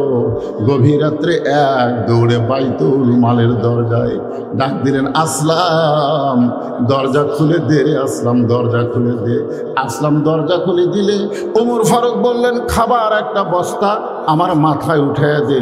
আসলাম বলে আমি হলাম চাকর, আপনি হলেন আমির, খাবার বস্তা গভীর রাত্রে কোথায় নেওয়া লাগবে? ওমর ফারুক বললেন আসলাম একজনের পাপের বোঝা আর একজন মাথায় নেয় না, দিয়ে আমার মাথায় উঠে দে। এখন আসলাম কি করবে? উলিল আমরে মিনকুমকে মানতে গিয়া ওই খাবার বস্তা ওমর ফারুকের মাথায় দিলেন। ওমর ফারুক বস্তার দুই মোড়া ধরে দৌড়ানো শুরু করলেন। আসলাম বলতেছি আমির আল মুমিনিন, এই ওজনের বস্তা নিয়ে দৌড়ালে আপনি যদি পড়ে যান আপনার কষ্ট হবে। ওমর ফারুক বলে আসলাম রে, সময় মতো যদি যাবার না পারি জাহান্নামের আগুনে আল্লাহ ওমরকে পুড়াইয়া ফেলবে। ইন্না আকরামাকুম ইনদাল্লাহি আতকাকুম। আল্লাহর কোরআন দিয়ে যখন রাষ্ট্র চলে তখন নেতারা কেমন হয় একটু খেয়াল করে শোনেন। তাদের কাছে বস্তা নিয়ে বললেন মা তোমার সন্তান দুইটা কি জীবিত আছে? মেয়েটা বলতেছে এখনো জীবিত আছে।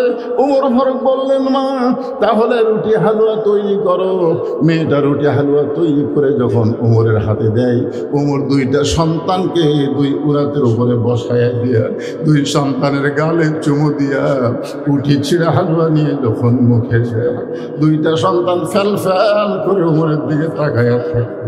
তুমি কে গো? তুমি কে?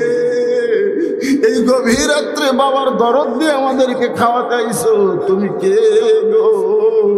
সঙ্গে সঙ্গে ওমর ফারুক দুইটা হাত আল্লাহর দরবারে তুলে বলতে আল্লাহ এ অদমকে জাহান্নামের আগুন থেকে তুমি বাঁচায় দাও। মেয়েটা বলতেছে পথিক আমি ভালো মানুষের গল্প শুনেছি, কিন্তু মানুষ এমন ভালো হয় কোনোদিন তা কল্পনা করতে পারি নাই।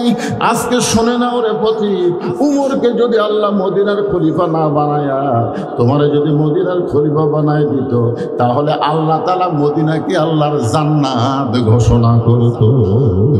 লিল্লাহে তাকবীর। আলহামদুলিল্লাহ।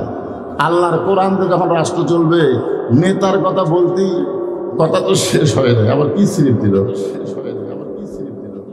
আচ্ছা ঠিক আছে, আকাশের অবস্থা ভালো না, দয়া করে আদায় সেরে নিলে ভালো হবে। আপনারা কি বলেন এখানে ওয়াজ চলবে আল্লাহ বৃষ্টি দিবে? আপনাদের কি বিশ্বাস? হ্যাঁ, as-সাদাকাতু তারুদ্দুল বালা।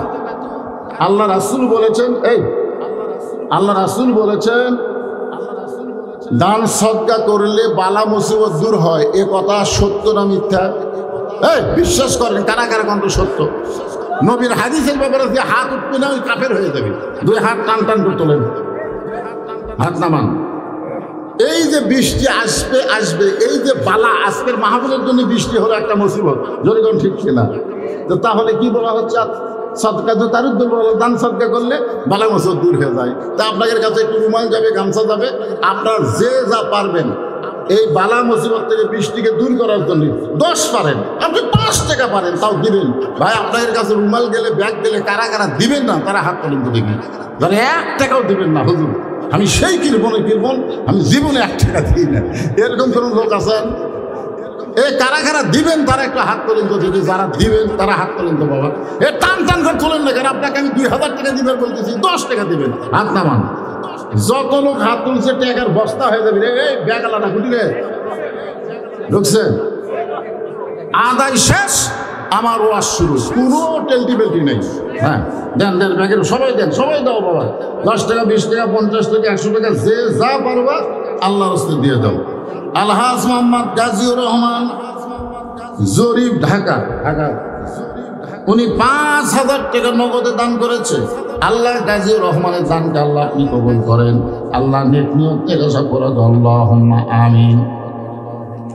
নাম হলো মোহাম্মদ আব্দুল আলিম, চাকরিজীবী, 1000 টাকা দান করছে। আব্দুল আলিমের দানকে আল্লাহ আপনি কবুল করেন। আল্লাহ নেক নিয়ত থেকে সব করে আল্লাহুম্মা আমিন। ভাই এই গামছার আদায় করতে করতেই এই মাদ্রাসায় কয়জন ছাত্র আছে? 40+, আমি 40টাই ধরবো। এই মাদ্রাসায় 40টা কোরআন শরীফ দান করা লাগবে। এই মাদ্রাসার ছাত্র ছাত্রীদের জন্য 40টা কোরআন শরীফ দান করা হবে। এই যাদের বাপ মা মারা গেছে, বাপ মা রুহের মাগফিরাতে এই মাদ্রাসায় একটা কোরআন শরীফ বাবদ একটা 500 টাকা দিবেন। আপনি 500 টাকা দিবেন, একটা কোরআন দানের সওয়াব আল্লাহ আপনার বাপ মার কবরে দিবে। বাপ মাকে যারা ভালোবাসেন, এই নবীর এতিম মাদ্রাসায় কোরআন শরীফ বাবদ 500 টাকা দেন তো দেখি। কোন আল্লাহর বান্দা পারেন? টেজের উপর যারা আছেন তারাও দিতে পারেন, কারণ পৃথিবীর শ্রেষ্ঠ দান নবীর মাদ্রাসায় একটা কোরআন, একটা কোরআন শরীফ বাবদ 500 টাকা। আপনি 500 টাকা দিবেন, একটা কোরআন দানের সওয়াব আল্লাহ আপনার আমল নামায় দিয়ে দিবে। আর যদি আপনার বাপ মা কবরে যায়, আল্লাহ বাপ মার কবরকে যেন জান্নাত বানায় দেয়। আপনাদের মধ্যে এমন কোন আল্লাহর বান্দা আছে যে একটা কোরআন শরীফ বাবদ 500 টাকা? সেটা লেখা লাগবে তো, ওরকম করে দিলে হবে না। নগদ নাই, নগদ নেব। কোরআন শরীফ আবার বাকি বেচা, এটা কেন? বাংলাদেশে কেউ লাইব্রেরিতে কোরআন শরীফ বাকি কিনছে? এই জায়গাতে পকেটে চেয়ে করছে, আমি একটা দেব। মাশাআল্লাহ, সর্বোত্তম।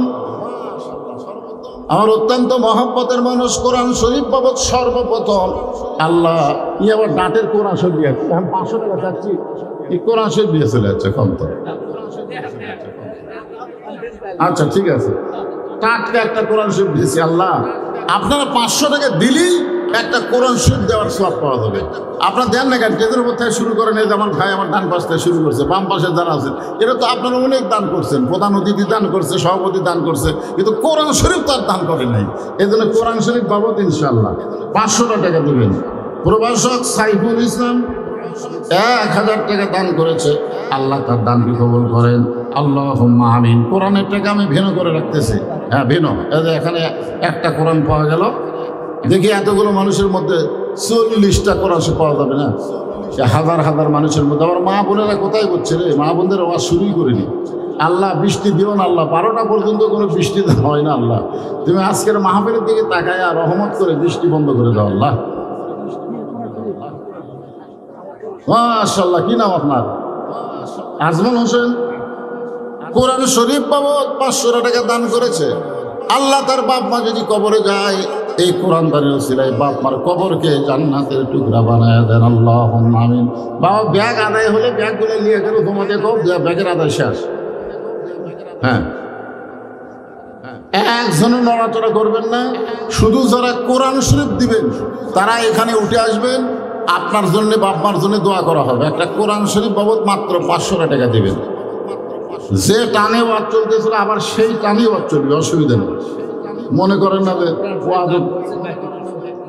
রবিউল বেশি পায়নি জোরে হলে ক্যামেরা ভিডিওতে দেখলি তখন যে ধরে তোমরা কিছু দিছে, তোমাকে ক্যামেরা ভিডিও বন্ধ করা লাগে, বুঝেছ না? তোমরা সবার থেকে 10 টাকা করে নাও, লিয়ে দাও। একটু জিকির করেন লা ইলাহা ইল্লাল্লাহ, লা ইলাহা ইল্লাল্লাহ, লা ইলাহা। আল্লাহর জিকির করতে কি শরম? হ্যাঁ, নামাজ পড়ে না, রোজা করে না, এর জিকিরের যা থাকি ভাই।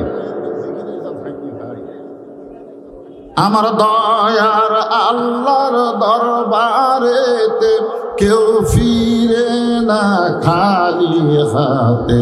আল্লাহ জোরে বলেন, আল্লাহ আল্লাহ আল্লাহ লা ইলাহা। ভাই প্রধান অতিথি আপনি কিছু বলবেন? আচ্ছা, আপনি কিছু বলবেন না? তো অনেক প্রধান অতিথি কয় আমি এত টাকা পয়সা দিয়ে প্রধান অতিথি করি, আর আমাকে একটা মাইক দিল না। আপনাদের এরকম কোনো অজুহাত নেই?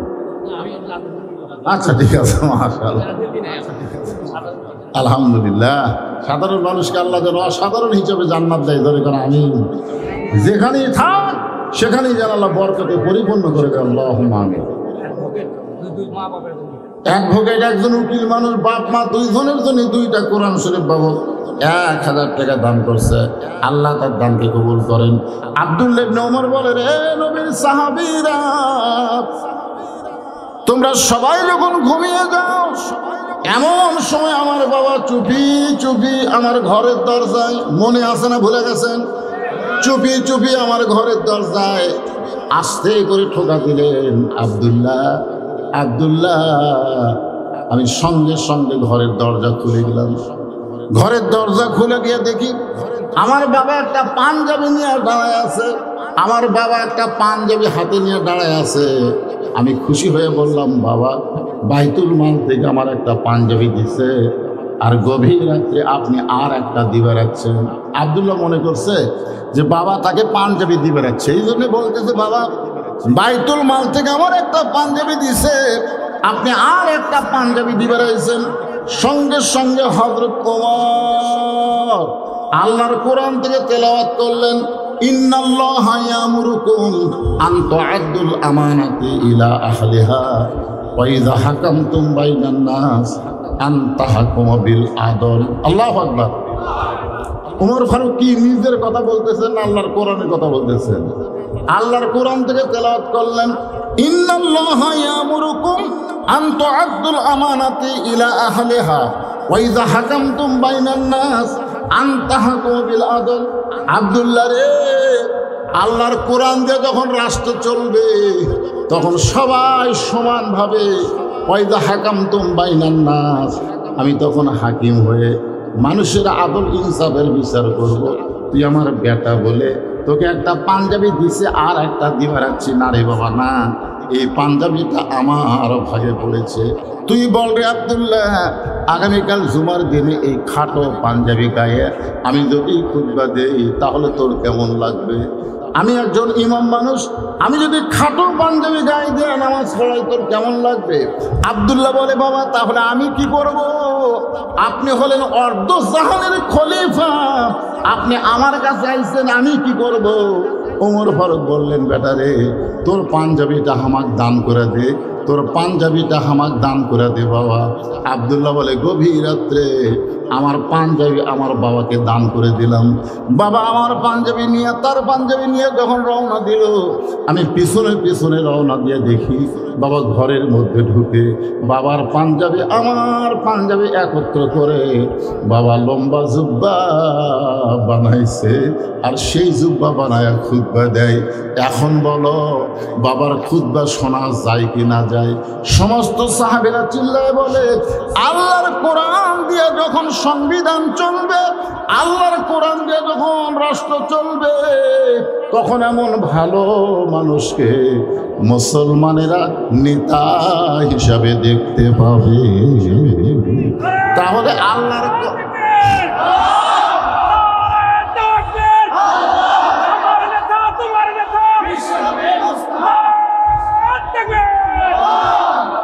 আল্লাহর কোরআন দিয়ে যখন রাষ্ট্র চলবে, তখন ভালো মানুষকে নেতা হিসাবে দেখা যাবে। আমরাও কি চাই? আল্লাহর আইন চাই, সৎ লোকের কথা কন না কেন, সৎ লোকের শাসন চাই, আল্লাহর আইন চাই, আল্লাহর আইনে সৎ লোক।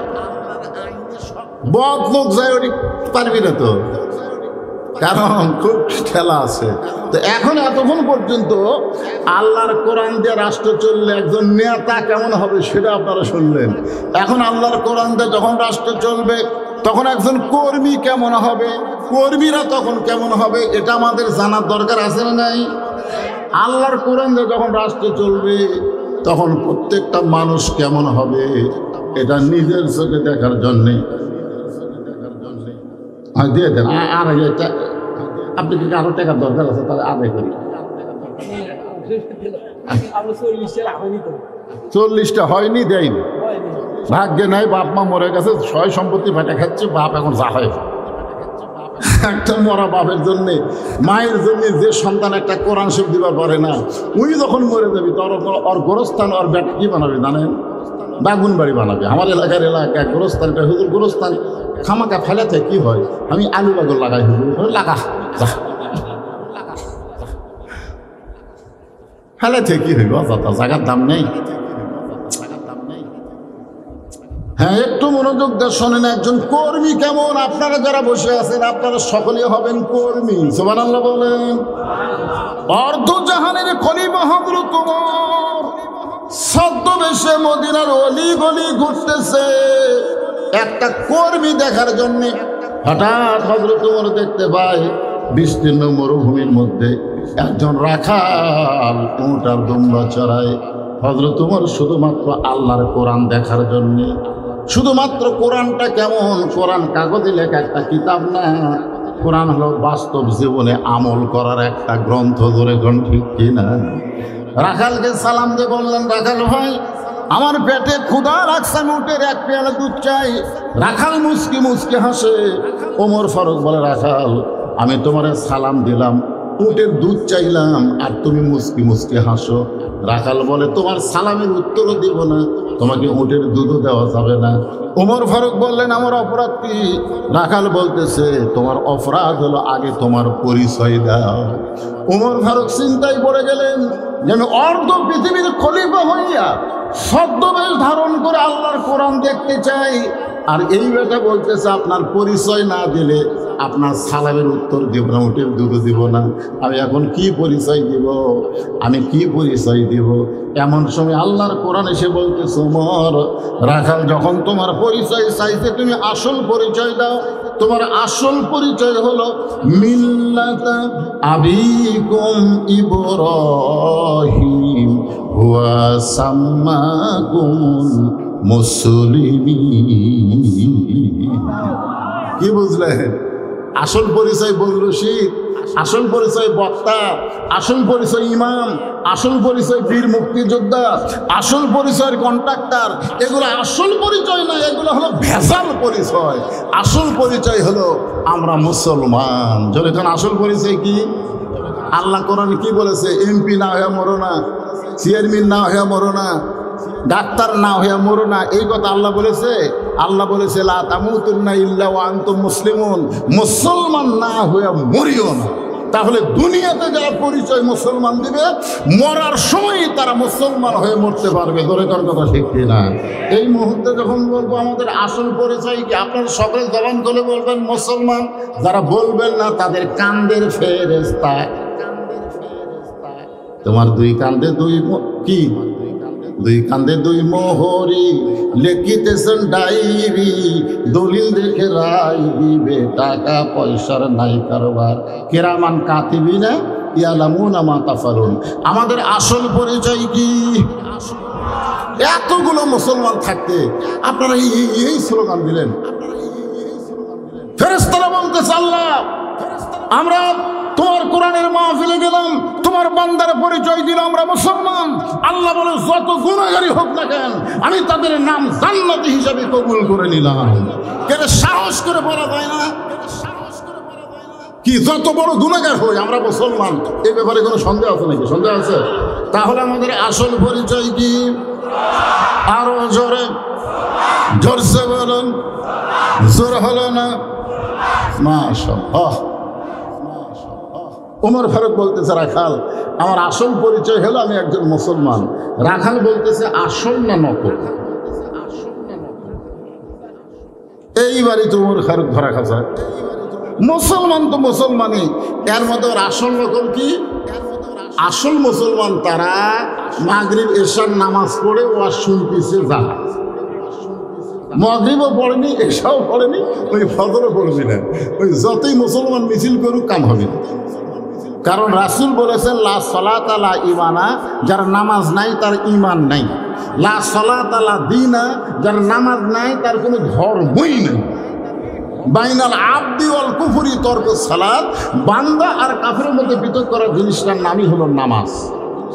তাহলে আপনারা এখানে যারা বসে আছেন, আমি সবাইকে বলতেছি না, যারা মাগরিব এসব পড়েননি তারা খালি নিজের বিবেকের দিকে খেয়াল করে দেখেন তো, আপনি ফজর পর্যন্ত বাঁচার গ্যারান্টি আছে? একটু চোখ বন্ধ করে দেখেন তো। শেখ হাসিনা লাগাল মাজাত নাই বল, দুইজন ধরে টেজর তুলে দেয়। আমরা দেখছি ভাই, দুইজন ধরা টেজর তুলে দেয়, ওই মাইক পায়ে কাঁপতে কাঁপতে কয় খেলা হবে। এবার এশিয়া কাপে বুঝে গেছে বাংলাদেশের ছেলেরা কেমন খেলে। সারারা মাদার নাই বল খেলবার দেয় কি? একের বলই নাই এবারে পেয়ার হাত লেখা আউট। আর একটা স্বামী বলছেন ওয়ার্দার মশান ভাই, খুব খেয়াল করে শোনেন, আসল মুসলমান আর ভেজাল মুসলমান। আপনি কি বলতে পারেন ফজর পর্যন্ত আপনি বাঁচবেন? তাহলে ফজর পর্যন্ত বাঁচার গ্যারান্টি যদি না থাকে, তাহলে কেন মাগরিব এশা পড়লেন না? কেন আপনি মাগরিব এশার নামাজ পড়লেন না? ফজর পর্যন্ত যদি আপনার বাঁচার গ্যারান্টি না থাকে। উমর ফারুক বলে রাখাল মুসলমান তো মুসলমান, এর মধ্যে আসল নকল কি?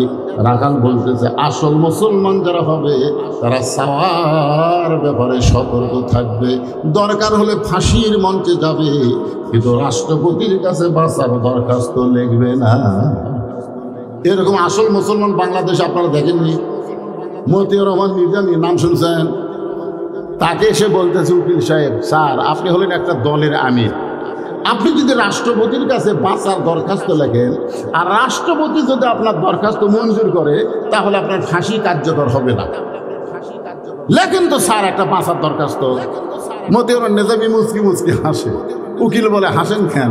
বলে হাসার কারণ হলো আমার জীবনে 3টা রাষ্ট্রপতিকে আমি ক্ষমতা থাকা অবস্থায় মরা দেখছি। যে রাষ্ট্রপতির কাছে আমাকে বাঁচার দরখাস্ত লিখতে বলতেছো, এরকম 3টা রাষ্ট্রপতিকে আমি ক্ষমতার থাকা অবস্থায় মরা দেখছি।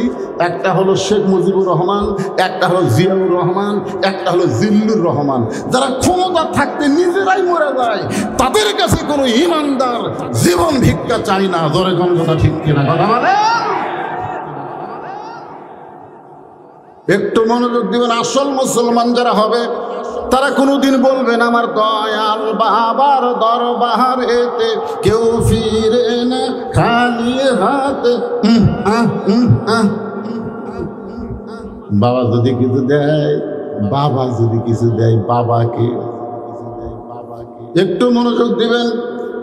রাখাল বলতেছে তুমি যদি আসল মুসলমান হও, তুমি দুধ চাইছো কার কাছে? সঙ্গে সঙ্গে উমরের চোখ দিয়ে পানি পড়তেছে। আল্লাহ তোমার কোরআন যখন দুনিয়াতে চালু থাকবে, উমর যদি ভুল করে একটা রাখাল পর্যন্ত ভুলটা ধরতে পারবে। আপনাদের মসজিদে আল্লাহর কোরআন চালু আছে না নাই? আপনাদের মসজিদের কথা বলতেছি।